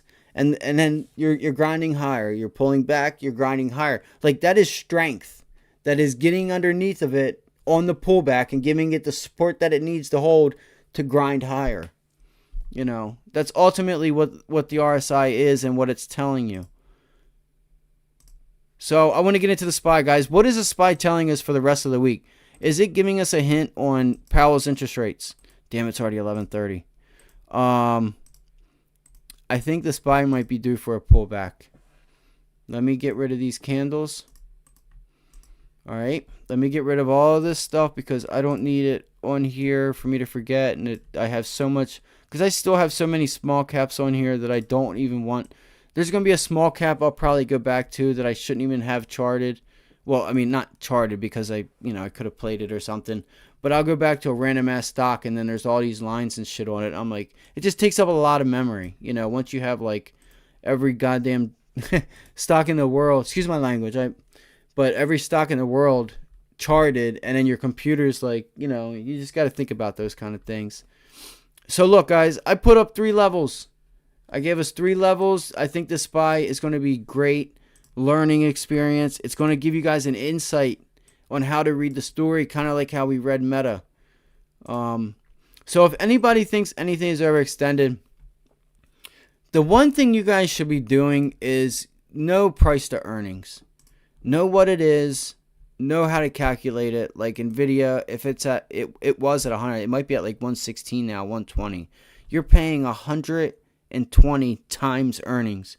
So practically in 10 years, you're break even for what they make, for what you're paying now. Of course, if they still are not necessarily making what they're making now, but if they're making more money then, you know, there's going to be a premium on that once you get there. But, 120 times earnings, that's 10 years down the road, 12 years down the road.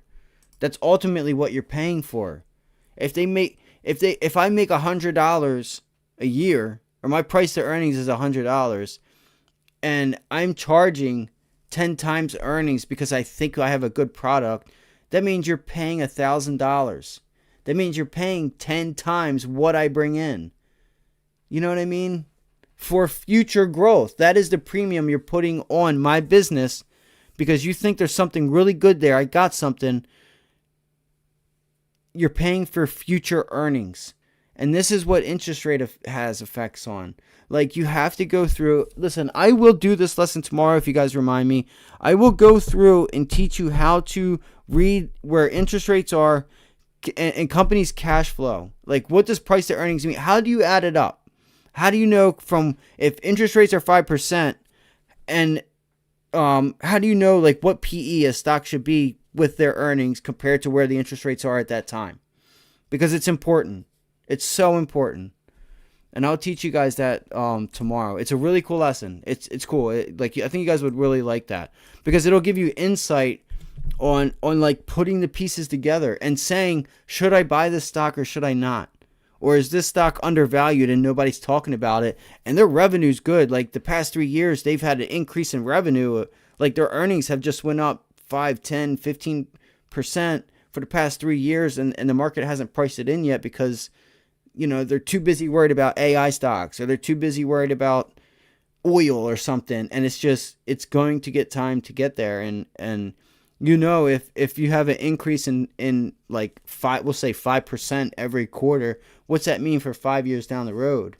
Like, you know what I mean? So it's a good tool to have because it's the fundamental basis of the stock market, especially for your long term. Okay, you need to know you need to know the formula of how to calculate a company's earnings and what the stock price is telling you. There's a reason for the stock price. All right? If this stock is $275 and there is 100, let's just say, or the stock is 270, let's say the stock is 300 and there's 1,000 shares left over. What's the PE on that? Okay, you can find, it's simple math. I pretty much gave you a formula there. The stock, what is the outstanding shares times the share price? I have it all right here in one of these books. You know what I mean? But we'll go over that. And then how do you add on the interest rate effect to that? All right. So there's just a lot. It's not a lot, but it's just really cool. Once you learn it, you're going to be going around and like trying to find deals on stocks like that nobody's talking about or is like a really great company. That's why like ENPH got hit. Like their stock price. So if you say to like Meta's stock price is $200 or $275, let's just say $300. It's almost at $300. All right. And then you go to ENPH and their stock price was $400. Well, if an ENPH only brings in $700 million a quarter, 7 times 4, whatever that is, let's just make it easy, and we're going to say they bring in $250 million a quarter. That means they bring in $1 billion. So 1 times 4, 2.5, 2, 4, 6, 8. Yes, 1, 2. I think I'm right. What I'm trying to get to is trying to get to 10. So whatever it is to 10. So if Enphase makes $250 million a quarter in 4 quarters, I could do the math. My phone's charging. Let's just say if we did the math and that was $1 billion a year, okay, 4 quarters at $2.5 million a quarter. So they bring in just under or just at $1 billion a year, but their stock price is, well, it was 300, say 339, but Meta brings in, I don't know, 80 billion a quarter, and they are at like 50 or like 500 billion, like they're almost at $1 trillion. So how is it that ENPH's stock price is at 339 and Meta's is at 200? Well, what gives there? Do you see what I'm getting at? It's because of the formula. It is the outstanding shares, okay, of that company. There just may not be that many outstanding shares for ENPH, and it has a higher stock price, but they're not even $1 billion company. Like, they bring in $50 million a quarter.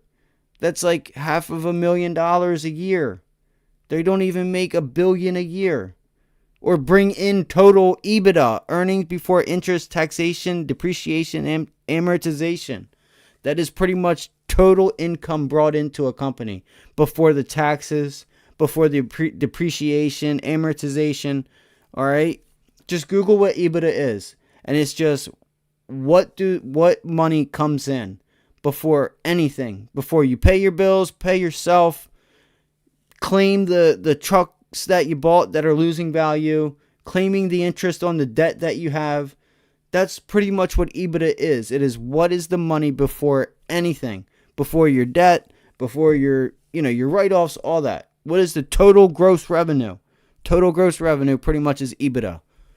All right. So this is where you get to a company having a higher stock price versus another one, but the lower stock price, the other company does 10, 20 times what they bring in, 10, 20 times the money than that other company. It's because of the outstanding shares.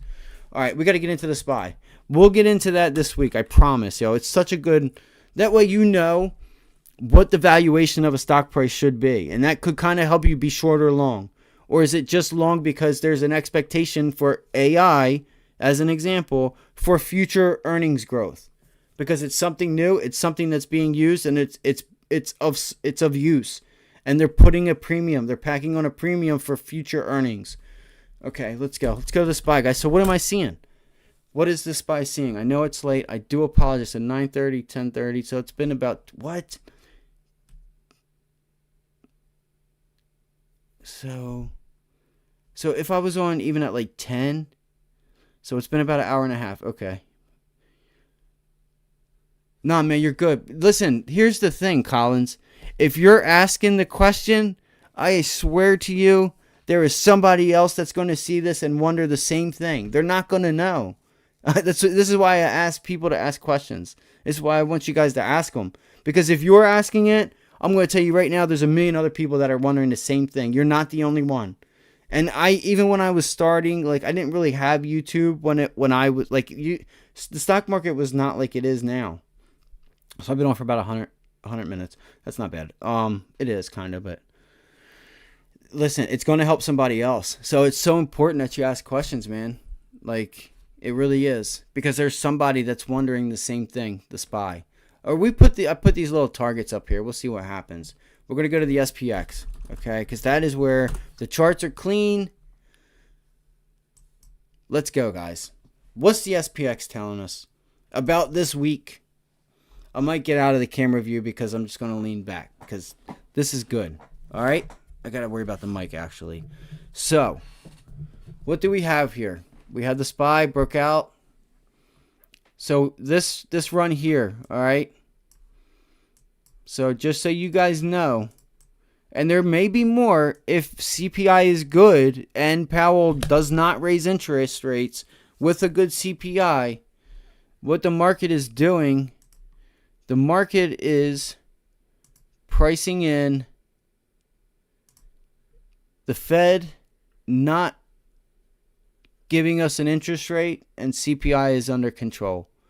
That's ultimately what this little bit of a rally that we've had before. See, no, this is not what I want. Okay, so I just do that. Okay. This is ultimately what this rally entails. But again, Collins, bro, like I said, dude, just ask them any flipping question, because I can't think of that stuff that like somebody it's just because I've done this for so long. It's like hard for me to pinpoint like what are some things that people could learn. Like this is why I'm doing this, because there's so much shit out there about somebody saying that Moda is just overextended, but the fact is that they don't know that, okay, yes, it may be overextended, and the chart's telling you it's ready for a pullback. He is right. He is right 100%. But does he know that Meta is actually the cheapest big tech stock you could buy? Do you know what I mean? If he really knew, he would be saying, listen, I think it's time for a pullback on Meta. I'm not going to say it's overextended because it's not overextended, but it is due for a pullback. But Meta's like one of the cheapest big tech stocks you could buy right now. Everything else is over 50, 60 times earnings. Nvidia, AMD, 120 times earnings. That's insane. That is insane. That is 2000. And you've seen what happened in 2000. But AI is different. Like there's Nvidia is so if a stock is going up, don't fight the trend. Don't fight the trend. Now you start seeing what we saw in Meta where all the tails and it's just flat. Like that's when you should not buy because it's not going up. It's flat now. It's ready for a pullback. The sellers are stepping down. Let's get into the SPY though. But thank you again, man. I appreciate you, bro, because again, I don't know what it like a random topic that could really help someone. But you saying what's something that's overextended? Like what is that? Bro, that's perfect because there's probably so many people, but the thing is too is being told the right way. Like literally getting the correct information of an overextension. I assure you, try and find somebody that go type in overextension in YouTube or wherever. See what you get. Just see what you get. I assure you, 8 out of 10 times, the first things that are going to pop up are not going to be what I showed you. All right? I want to just maybe there might be one or two, I don't know. But I just don't think that there is. I'm willing to bet my money on it. I'm willing to bet that you're not going to find this information hardly anywhere else. I could almost assure you that. But yes, Meta is ready for a pullback for sure. Is it overextended? No, I think it's got more room to the upside. I would actually be a dip buyer as Meta pulls back too, though. As Meta pulls back and starts to gain its footing and you get that RSI around 60, 50 and it starts to hold, put the trade on. Give it 2 months out, 3, 6 months out, whatever. But you also got to know what the sentiment is like surrounding like the whole market as a whole too. All right, because again, you could wake up and have this bank news and everything's going to go down if there's a banking problem or a credit problem. So again, we do have headline risk. What's the SPY going? Let's not get off track. I have ADHD horribly. So what do we have here? I put in a few levels. All right, what am I noticing on the SPY? What am I noticing? First things first. Bearish divergence on the SPX, on the SPY. Let's look at this. All right. This is the MACD, our handy dandy MACD, right? So what do we have here? We have lower highs being put in. Okay, we have lower highs. We also kind of had higher lows, but not really. You had a lower low being put in.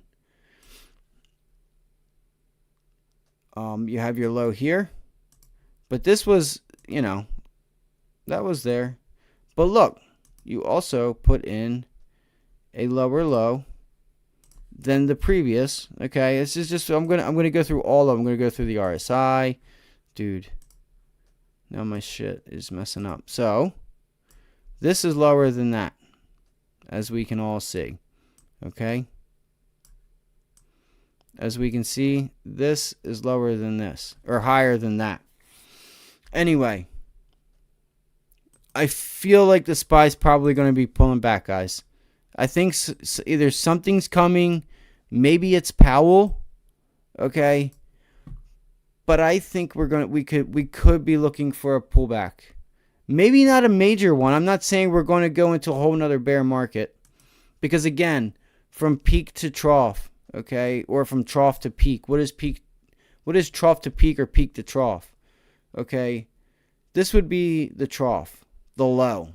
All right, peak would be back at our high. Whatever the high is, that is peak to trough.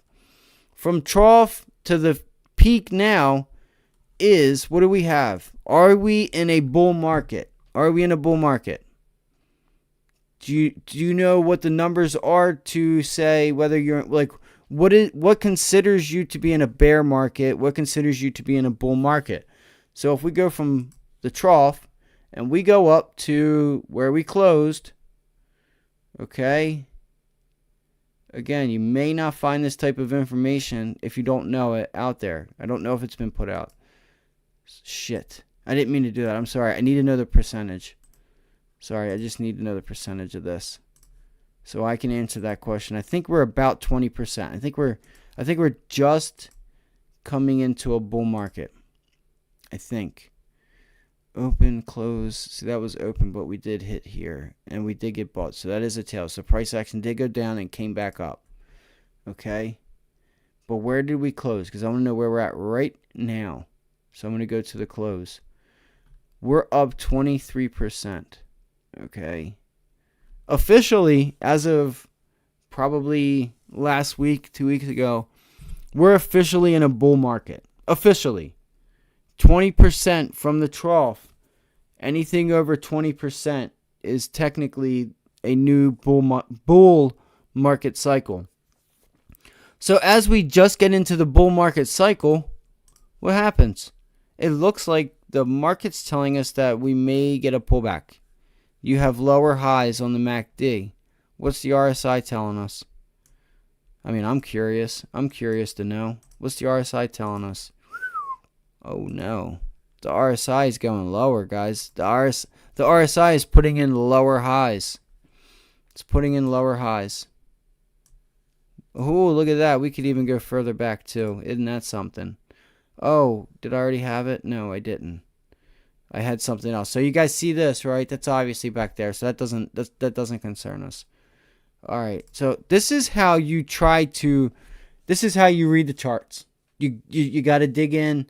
You got to say, what is the chart telling you on a 15-minute time frame for like 2 days, a year?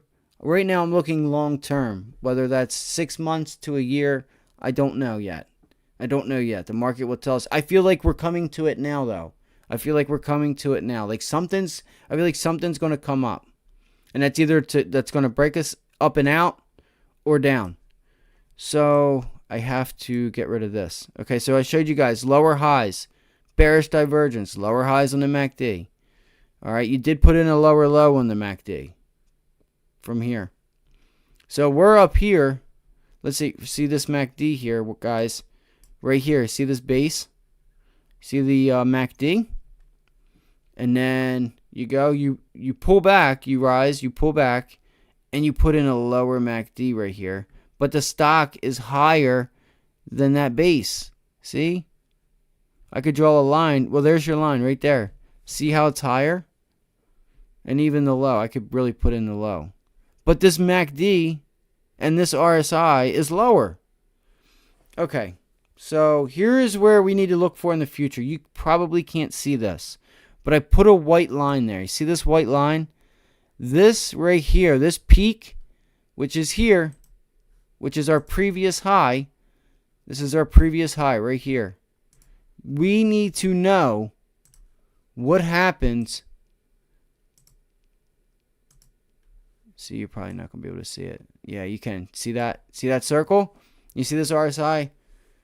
What happened? See how we've made this the SPX and the SPY?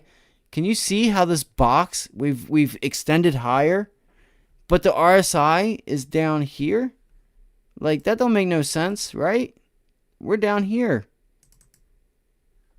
The RSI is down here. The stock was here. The RSI is way up here. We're way up here, and why is the RSI way down here? All right, so it's either we're going to rally, but I think with the MACD, I think something's happening. Because I think, so why I put this line here, why I put this line, this line right here, because I want to know if we can, if we pull up, like let's say, I'm just going to draw an example. I want to know if the S&P or the SPX, can you see this curl there? See how it's like trying to like, it's starting to, it's not like this.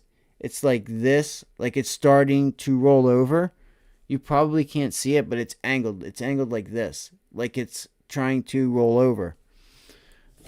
I want to know, are we able to grind higher and maybe either put in a new high, or if we kind of stabilize, if the SPY or the SPX, I should say, stabilizes, I can make this a little bit easier. And if we stabilize, okay, and the SPX or the SPY, it's the same thing. If we just put in a base here, like if I take this box and we kind of just put in a range, if we just put in a range right there, come on, dude. Wait. Oh, that's why it wants me to click outside. So, because I moved it, that's why. So if we put in this range and the stock stays up here and kind of just consolidates higher, what does this RSI do? That's what I want to know. What does this RSI do? Does it take this and we start going like this? Or like if we start pulling back on the consolidation, okay? On this consolidation up here, if this thing pulls back, right? It pulls back. And then we get the SPY with the consolidation here. And this thing pulls back, right? And then will we get another lift off? And then out of the consolidation, does the SPY go higher? Or do we put in this lower high? We start to curl down. Okay, we've made a new high. So what I'm looking at is this. All right, I could use a box because it's green. I'm looking at this, which is ultimately that. Okay, now this RSI, if it stops and puts in a lower, high and the stock is still higher, then that means we're going to pull back. If this thing starts to like turn around, see, if the stock consolidates and holds, and it pulls back while it's making higher highs, then it's going to come back up again. That's strength. But if we continue to just float here up, like making higher highs, let's say Powell doesn't raise interest rates, or he does raise interest rates, this whole thing is telling a story here, guys, that there's still something to come, I think. And I was kind of like not necessarily bullish. I wouldn't say I was bullish coming in, but I did see something where somebody was like, we're up 20%. We can still come down. And he was starting to relate 2008 and 2000 where you had a whole nother downside. I don't think things are going to get that bad. Because if things start to get that bad, the Fed's just going to cut interest rates and they're going to try and solve the problem. Okay. But this RSI, the MACD, it's telling me, like, so it's like, what I'm trying to say is like, it's there. It's there as in, what is it going to be? Is it telling us that we have something coming? Something's going to show its face. There's going to be a catalyst, something that's going to send us lower? Or is it just going to change up and put in a low? The S&P is just going to just sit here, maybe pull back a little bit. And this, like, let's just say it pulls back, but the RSI, like, the stock pulls back a little, but the RSI, like, pulls in, like, a lot. That way, on the small pullback, the RSI is low, so it's oversold, and it gets bought, okay, and brings it higher, which would bring the stock price higher, enabling you to make new highs. Or are we making new highs with lower highs on the RSI, lower highs on the MACD, and this is overextension? We're going to find out probably this week. This is why it's just funny that this stuff lines up right at Powell. You know what I mean? It's been building for a little while now. Okay, so I hope I didn't just remove the price. I think I did. Damn it. So I gave you guys what I wanted to go over to real quick. Other than that story. See, I'm trying to show you the story behind the chart and how I look at it. It takes a little bit, and I'm sorry, but if you want to learn, this is what it takes. If you want to be good at trading, if you really want to do this professionally, this is the time that it takes. All right, this is the stuff that's put in. This is the work that's put in. So now I got to remove all this. This is why I hate, because if I could just remove the whole thing from the chart, but that means I got to go through all the price levels again. So what I did, guys, is I gave you guys I'm gonna go over right now. It's gonna take 2 seconds. I'll give you guys upside targets if CPI comes in good and we get no rate hikes, and that's a pause of rate hikes and the market moves higher. I've given you the levels to watch for, and I'm going to give you the game plan for the upside, and I'm going to give you the game plan for the downside. Okay?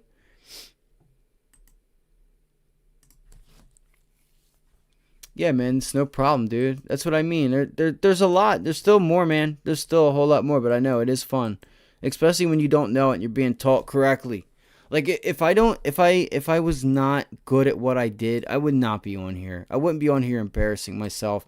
And secondly, I would just not act like I know what the fudge I'm doing and come on and make myself look like a fool. Like there's somebody that's on YouTube that's 300 and some fucking thousand views. All right, I guess I could say it. I don't want to talk bad about nobody, okay? But I will say, this person who supposedly trades Forex, maybe he does, maybe he doesn't, okay? Says he gave his girl X amount, like, I'm going to let my girl trade gold. This motherfucker said, why? He said, gold's going up because people are taking their money out of the banks and buying gold. Bro, first off, gold doesn't, that is not why. It's not the people. Like, the guy is talking, this guy has 300 and some fucking thousand views and tells the viewers, he says why gold is, his excuse for gold going up is because people are taking their money out and buying gold. No. First off, if you knew anything about anything and if you were making that kind of money in Forex consistently and not paper trading or living a lie of a life, you would know that January 1st, February 1st, gold was officially a tier 1 asset for banks, so banks could go buy it as an asset against their loans. Because it was not a tier 1 asset. You have tier 1 assets, tier 2 assets, possibly tier 3. You know, gold became a tier 1 asset, which meant legally banks could hold gold as a reserve to the debt that they have lent out, which is what's a tier 1 asset? A bond, a treasury note is a tier 1 asset. Now gold is a tier 1 asset. You know what I mean?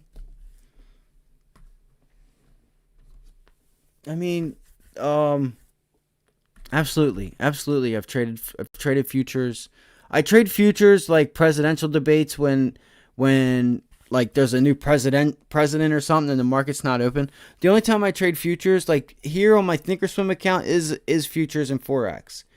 But the thing, there's like I usually just stick to equities. Why do I just stick to equities? Because you have your dollars, you have your Forex, you have your futures. You're gonna have your futures, commodities, gold, S&Ps, whatever. You have futures, which is dollars, Aussie, the Mexican peso and all that stuff. What do they mean? Listen, there is nothing like the equity markets. What do I get in the equity markets besides like money or commodities and stuff? Okay, well, guess what? I get it all. I can play UUP in the equity markets, which is the dollar. I can play currencies in the equity market. I can play, let's say, Forex futures. I can play commodities. I can play corn, wheat, gold, silver in the equity markets. What do all of them not have? They don't have biotechs. They don't have, like, clothing, airplanes, insurance, like, goods. Like, they're just different things. You see why it's better to just stay in the equity markets? Because there's a broad, you get all of that, what you just said, in the equity markets, plus more. You get biotechs, like you get small caps, like you get, there's just so much more. You could play crypto in the equity markets. You could play Bitto, Coinbase. Do you see why I don't leave the equity markets and why most traders don't leave the equity markets? But yes, they do. There is a time and place for everything. You know what I mean? But mainly, you just want to stay in the equity markets because it gives you that. I can play China. I can play Brazil. I can play Europe, Australia, like companies in and of itself, companies, like along with the dollar. Like I can play gold, silver in the equity market. Like, you know what I mean? So that's why. It's like, this is why it's best to just stay here, because you get all that plus a lot more. You know what I mean? If you want to trade like European stuff, there's European ETFs, there's German ETFs, Australian ETFs, Japan ETFs. You can play the Japan dollar in the equity markets. You know, I had to give you the tickers, or you could Google them. Do you know what I mean? I can play treasuries. I can play bonds in the equity market, for Christ's sake. You know what I mean? So everything I need is here. Everything I need is here. You know? But like I say, there's just one thing that really bothers me, is somebody that comes on and makes a living by making a fool of himself. It's just the people that watch it get dumber, and I don't like that. This country has so much potential, and like I just want people to get the real information, the real educated information that they should be able to get. You know, but you know what I mean? It might not be sexy. I could just come on here and throw a whole bunch of fake numbers. I could show you my numbers, but what is that going to do for you? You know, we just gave you guys a 400% Carvana, and I literally drew the line and said, look, this is where I'm a seller. My computer wants to crash, or, you know, my screen wants to mess up. But we gave the game plan pre-market. We gave it to you on Friday right before it got there. I said if it got there, this is where I'm a seller. Not a seller, but I'm shorting it there. I just don't, like I say, that, you know, this person's making probably millions of dollars. Maybe he isn't, you know, and he says gold is going up because more people are buying it, or because he literally said people are taking their money out of banks and buying gold. Oh my God, you're better off just keeping your mouth shut. But no, he makes a living off of that, and good for him.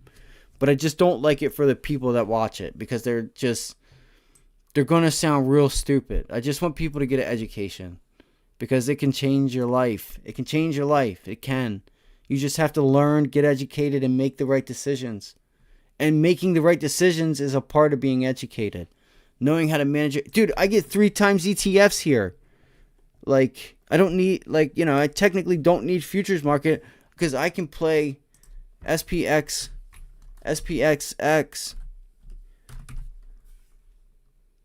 Is that what it is? Or SPXL? Okay. Look. I can get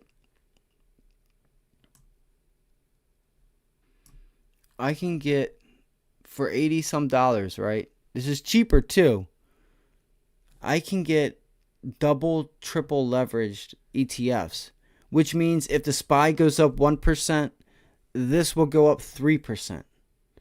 I could bring my position size down and still get 2 times the return. You know what I mean? So there's all kinds of options. You just got to utilize it all, man. But yes, I have traded futures, like if the equity markets close, like for a presidential debate, if we were to get a war, yes, here on Thinkorswim I have both. I have my futures account and Forex account on this right here on my monitor.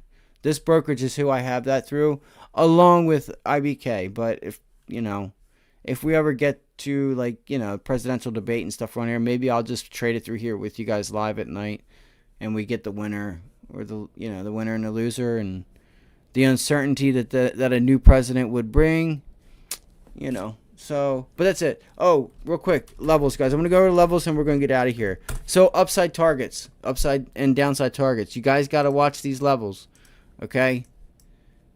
Everything is all good. They stop interest rates. CPI comes in way under. All right, topside target 438. You want to watch for 438. We get, for whatever reason. Now, my expectation would be, if we got to 438, if we got here, my expectation would be to short it and it stay in this range. Kind of do something like this. Okay? Maybe it bounces around for a little bit. Okay? And then maybe you get the extension into the next one.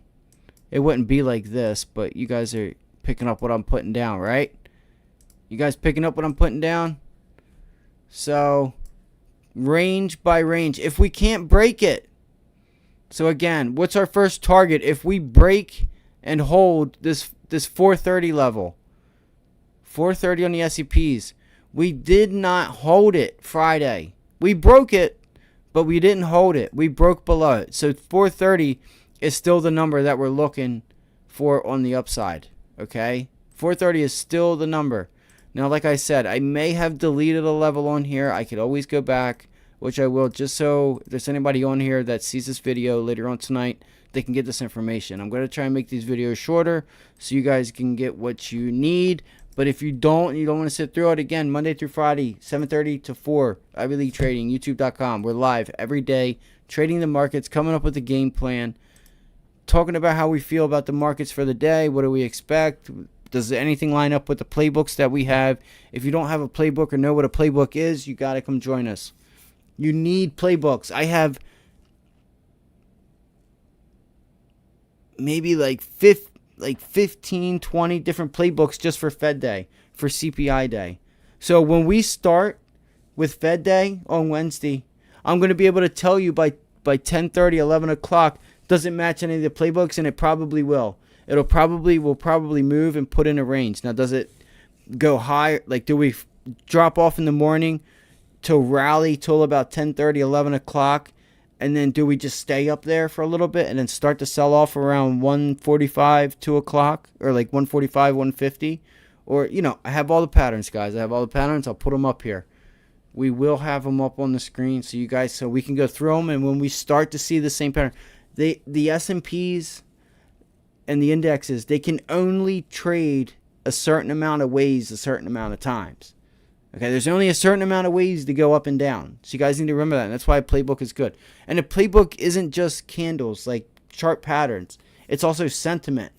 It's also Carvana being a shit company going into a horrible future as far as like unemployment, kids having to pay their student loans again, and they had zero interest rates, all the money in the world, and they still couldn't get it right. That's also a playbook. They raised guidance, and it's like, yeah, right. We'll see. We'll see about that. We're going to let you prove yourself first because you've done such a bad job as a company. That in and of itself is a playbook. That's a play. Nikola, short. There was news. It went higher. We shorted. That's a playbook. A bad company. A shit company that had good news. It went up, and we took the short and hit that. Okay, anyway, take your time. You will get better at this. So, if we cannot break 430, obviously, so here's your first resistance, guys, or support. You want to look for this area right here to become support. Right there. Really, it's right here. You got to look at these things as ranges. Like, as it moves to the target and then goes on to the next. Okay? It moves from one section to the other. Whether it moves from here to the upside or from here to the downside. Oh my God, I hate Thinkorswim, guys. I'm sorry. I don't mean for this to be happening. All I want to do is get a price level, and I barely touch my mouse, and it just goes. It literally just goes. It's so sensitive. All right, so we're gonna put our range right here. That is there. Right there. All right, we got it. Right here. Bada bing, bada boom. And I just fucking removed it. You got to be kidding me. All right, so if we cannot break 430, guys, what is our next level? What's our next level? All right. It's the top of the range, guys. 423. Think about it. We're at 430. A 430 rejection to 423. I mean, I don't know about you, but I like 7-8 points to the downside. I'll take that. That's a 2% day in the SPY, or 2 days. That's 2.5% in 2 days. You're talking a good on a day like that. if you're playing, if you get like 2 or 3 days out, or the end of the week, depending on where you buy your option, that's a $300-400 day going to $1,200-1,500 profit from like $300. You know what I mean? So, and you'll start to know these things as you guys get better. You'll just know, like, what's going to get you as far as percentage wise, and how much percentage out of the contract. So again, guys, write these levels down. Downside 423 is going to be your support. If it is broken, wait for the break and the retest. Okay, you want to wait for it to break the level and then pop its head up, turn it into rejection for the downside. You want to see this. Okay, what's the next support level? Is 416. 416, 417, call it. It's going to be the top of this range. It's going to be this range that we just broke out of, the top of that, okay, and prior resistance. So the final leg of that base is around 409. I'm going to say like 410. I'm going to say, nope, I'm not. I'm going to say 4. It's like 409. It's like high 480s. Call it, 409. 409. But guys, right here is what you guys need to watch for. If we get downside, okay? If we get downside, dude, come on, bro. I'm so sorry, guys. I gotta... Oh, my God. I don't know why this shit does this to me, okay? This is so important, man. You guys need to watch this stuff. You need to watch this right here, okay? You need to keep your eye on the double bottom that we were long off of each one. I was long here, and I was long here. I was long on those tails, as a matter of fact, off of this level. So you want to watch for that double bottom to be the last line of support if for some reason we have downside and you break the levels I just gave you. Okay, that should be your final stop for something pretty bad, unexpected. And if this level breaks, then we're looking at being back down here at 393 to 390. Okay, but we'll worry about 390s when we can even get close to there. All right, so again, don't worry about whatever. Don't worry about there. Just, again, the SPY on the daily is telling us a story that we're either breaking up. To me, I read it as like we're probably going to start breaking down. Look at the MACD. The MACD is not like this. It's like this. So it's like not flat, but it is flat. It's like anchoring down. And that's going to be a lower high. Look at that. It made it a higher high, but it's a lower high from here and stuff. I don't know. It looked different when I had it earlier. Maybe it was a SPY. But I think it's just, the way I read this is maybe we get a pullback to here and maybe we hold it to just, figure out what's going to happen, or we grind higher. But I feel like something's happening. Like, I want to say it's going to be to the downside, guys. I really do. And I don't mean like we're going to enter a new bear market. I mean like we're going to get a pullback. I feel like we're going to get a pullback. And this 430 level is being a bitch. So again, these are your levels, guys. 427 is the first level you want to look for if we cannot get through 430. 427 breaks. You look for the pullback to 427. All right. You want to be short the rally. Not the rally, but the pullback. And short it, bang, 415. Final level, 409. And that, well, your final level is the double bottom, but we'll worry about getting the 420 first, because that's 2.5%, 2%. All right, that's $10 away. We'll worry about 420 and the final resistance at 416. So 420 and 416 is our two downside levels. There are little median levels in between there, but these are your major levels to the upside and downside. If you guys want to take a picture of it, whatever. So again, your upside, if 390 breaks, okay, If 390 breaks, wait for it to pull back. Let's say it breaks. I'm going to do this quick. We break. Wait for this. Wait for the pullback. Don't just buy it when it breaks. It will pull back. It may take 2-3 days. Let it roll over. It will test this. This is too big of a level to just break it and not look back. There's something that it's just, I know it's not. 430 is the level. This is the line in the sand. This is our 20% bear market. Bear market, like from a bear market to a bull market. It's the psychological 430 level that we've contended with the whole year and a half. I said we were going to break it Friday. We broke it, but we did not hold it. We were not able to stay up above it and hold that level to grind higher. All right. That's also one more thing I'm adding into this down here that I showed you. So if we do break it and you close up here, give it a day, 2 days, however long it takes, but it will pull back. Just trust me. It will pull back. It will. I know it will. It's too big of a level. And once you get the pullback, you've broken it, you've closed above it, it pulls back into 430, 430, 50, 430, 90, 430, 67. As it starts pulling back into the 430 level, not you, I'm not telling you what to do, but I will be buying the pullbacks to the long side. That's what I want to see. I want to see a break of 430, close above it, pull back, bang, get long. Boom. What am I looking for? Bro, that's 439. That's another $10. That's another, I don't know, like I said, $200-$300 into 12. 300 is going to be about $1,200. All right, and you might get that in a day. Once that holds, you're going to have an increase in volume, and the race is going to be on. I assure you. And you may even get a gap up at night. So you have to know what you're doing. This is what I will be doing. I'm not telling you what to do.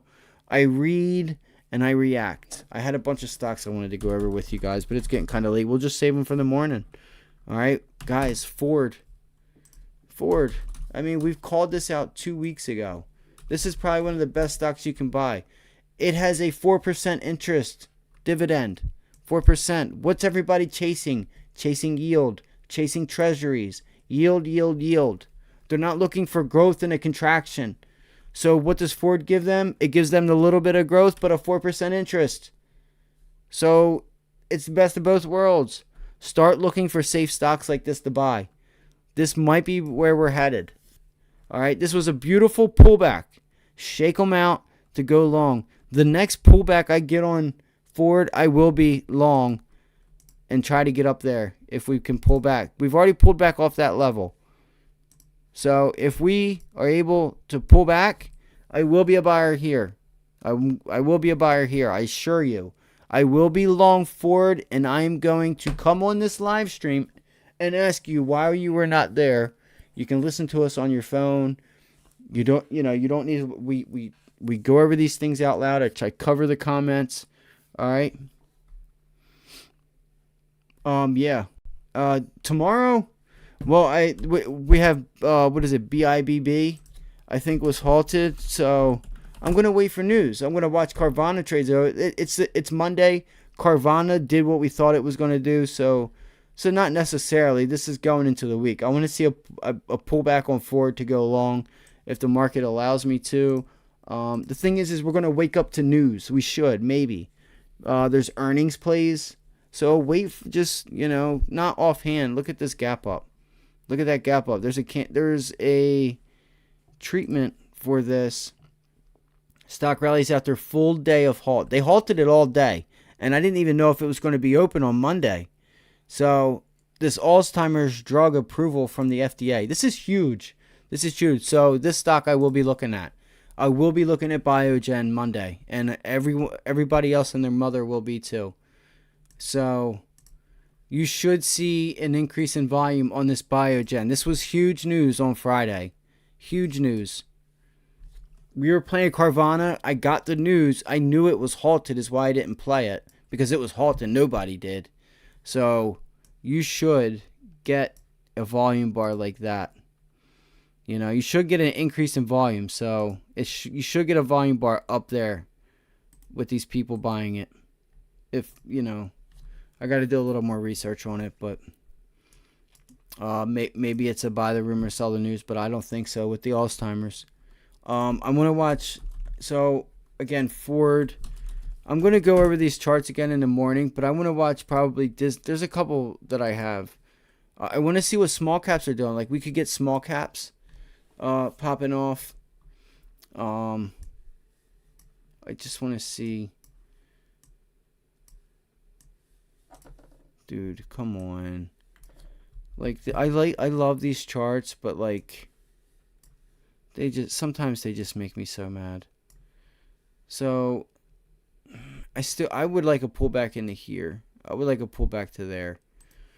On Ford, because listen, man, guys, I think this thing is going to go in a rally, and I'll probably buy. I might not buy leaps, but I might buy like a leap or two, and then back it up with like 4 or 5 month contracts maybe for this Ford, because I am not missing this. I know that this thing, if it gets going and we hold here at $12, if we even see it, because now we might just look at this volume here. Look at that end of the day volume. Look how high that is compared to the rest. And the breakout, look at that. This is institutional buying. You got the news with Tesla. You got the 4% dividend. You got some growth plus the 4%. So you're matching treasury bonds. You're also getting the interest, the yield, plus the upside in the stock, especially when using Tesla. All right, I'm going to be watching Boeing. Boeing's another one I think can get going. So you need to know where to shift your attention to. All right, not necessarily safety, but look, Boeing had the news. See right here? You guys see that candle? All right, Boeing had news about the thing, that the fuel thing that it was in production. They had to like stop these planes that were in production, and the stock still rallied. It got fixed or something, and it still rallied. All that did was shake people out. Boeing looks like a strong stock. Why does it look like a strong stock? Because you want to be a buyer. You want to look for weakness in the midst of strength. What do we have? Look at this chart. Look at this chart. You had a nice rally. You based off. Okay? You had a pullback, which is a small pullback, longer term. All right? Look at this double bottom, gang. Look at this beauty. Look at that. Bang. And then, bang. That is a beautiful long term. Look at the rally off of that double bottom. And then what are you doing? You're putting in your base. Okay? You put in your base. You gave them news that things weren't too good just so the institutional buyers could come in. Look at this base. Small pullback. Look at the tails. Boom. Boom. Boom. Boom. Boom. Look at all these tails. Dude, this strong. I think we're going to see 300. I'd have to do some measuring. I'm not going to say 300 right now. But I will say I see something right now that does look good. Look at this, my guys and girls. Look at this. Boom. It's probably over here. It's probably over there. I know it probably is. That's too nice of a pennant to not have anything in it. There's your gap up. That is a beautiful work of art right there. Matter of fact, I'm going to take this off. Remove. I don't know if you guys can see this or not, but I do. Look at that. Look at the breakout of the pennant. Look at that. That is a beauty. Let's make it there. Boom. Excuse me, sorry. I'm just noticing, you see that turquoise? Look at that pennant, y'all. Look at that pennant. That is a beauty. Look at the RSI decreasing to get stronger. And then what did we have? What did we have here? You had it break out. You had the consolidation. This is where you need to be a buyer. Why do you need to be this is a long-term thing. If you guys want to learn about long-term buying and like knowing like what to be long, if you want to like swing trade and stuff, you had a double bottom, okay? Double bottom, rally, put in a base. This is your base, pennant, whatever you want to call it, right? Slowly start to pull back. Look at these tails. It's not selling off. Look at the volume. Look at that sell volume. You had news here. That's all that is. All right. And then what did you have? You had the breakout, the pullback to test it. Now it's on. Now it's on. It's struggling in this area. This area I would watch. I would watch this area, but I think we get through it. I really do. I think we can get through this level right here. This is where it's struggling. Shit. Right there. Because what is that? That's previous highs. Okay. You guys are going to be able to get good at this when you see, like, you may not have seen it until I just brought it out to you, to your attention. The whole setup, everything about it.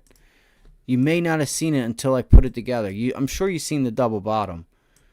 But did you see the pennant that was being put in there? You know, like you need. I can see things because I've been doing this for so long now that, like, I don't even need to put my lines because I just know. I know where it's at with the chart. So again, look at that pennant, y'all. Look at that pennant. That's a beauty. Boom, breaking out. What is Boeing? Boeing is it's not a dividend aristocrat, but it is a value type of play where institutions can go to and get good yield plus good upside. And these charts are showing you, what do they all have in common other than being a Dow stock? Like Ford, Boeing, transportation. Let's look at the transportation ETF. All right, this is why I'm telling you guys that, like, you need to know who you're getting your information from. Look at this. It just started breaking out off of a double bottom sell-off. You just look at this. You fake out on the 200. Okay, yeah, it closed below it, but what happened the very next day? Again, very important. What does price action? Price action off of a level tells you a story. You break it, but you immediately take it right back and you rally. Consolidate. You put in a double bottom, bang, bang, right on the 200. Rip through the 50-day, gap up, pull back, hold the 50-day, break your 100. Now we're pulling back, and we're going to start rallying. The transportation's another one.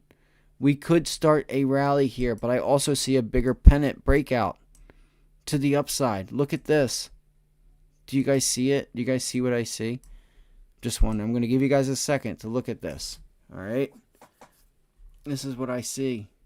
I could start from where it closed at too. Look at that.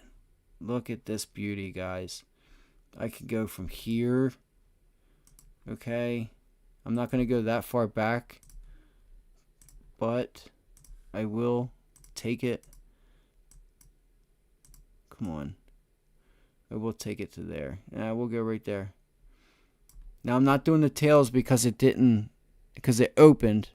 It sold, but it opened, sold, came back, and reversed there. Look at that pennant. Look at that pennant. And then you broke out. And then what did you do? You pulled back to test the downtrend. Boom, boom. See them two big bars? Like, you guys will get good at this eventually if you aren't already. Guys, we're gonna get a rally in transports. Like, you got to put the pieces together. Ford, Tesla, Boeing. What is all that? That's all transportation. FedEx. What do they offer? They offer yield. They offer upside. So it's hard to think, like, to come up with these ideas, because what is the sentiment? Fed's raising interest rates. Money leaves the equity markets to go to treasury bonds. It's the safest. It's finally yielding a 5% dividend. What does Ford yield? Ford yields a 4% dividend.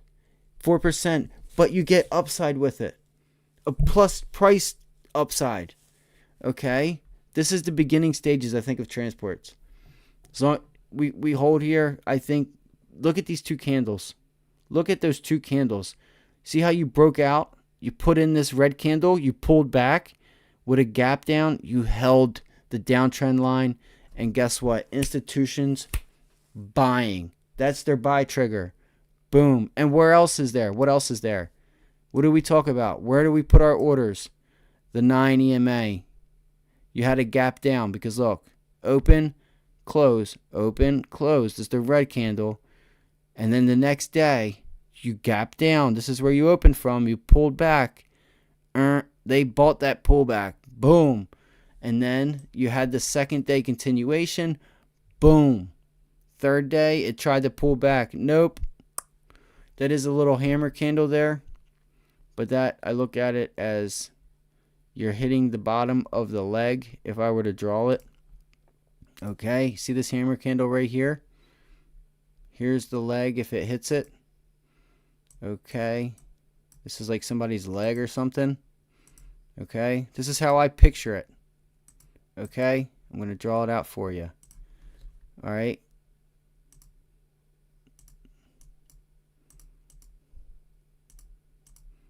Because these candles mean something, okay? Sorry, I know I'm a bad drawer. That's their head. What are they doing? This thing, I think, the only way to view it is like the hammer is hitting the lower half of the body and they're flipping forward upwards. Like you're hitting it low and it's just going that way. Now if the hammer candle was like this, you know, down and then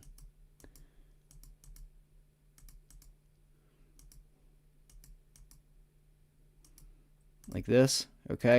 If that candle right here was like this, I would say it would go up.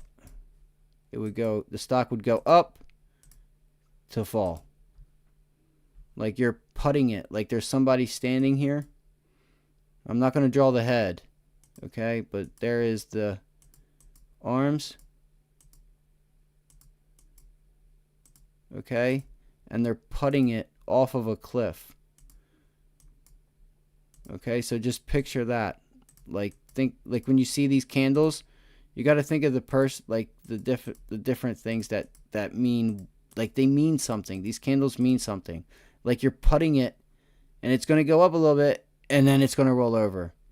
This hammer candle, it's like hitting the bottom of something and it flipping upward and it's falling this way, but it's going to go up. Watch, we're going to see this. If it goes up, doesn't mean it has to.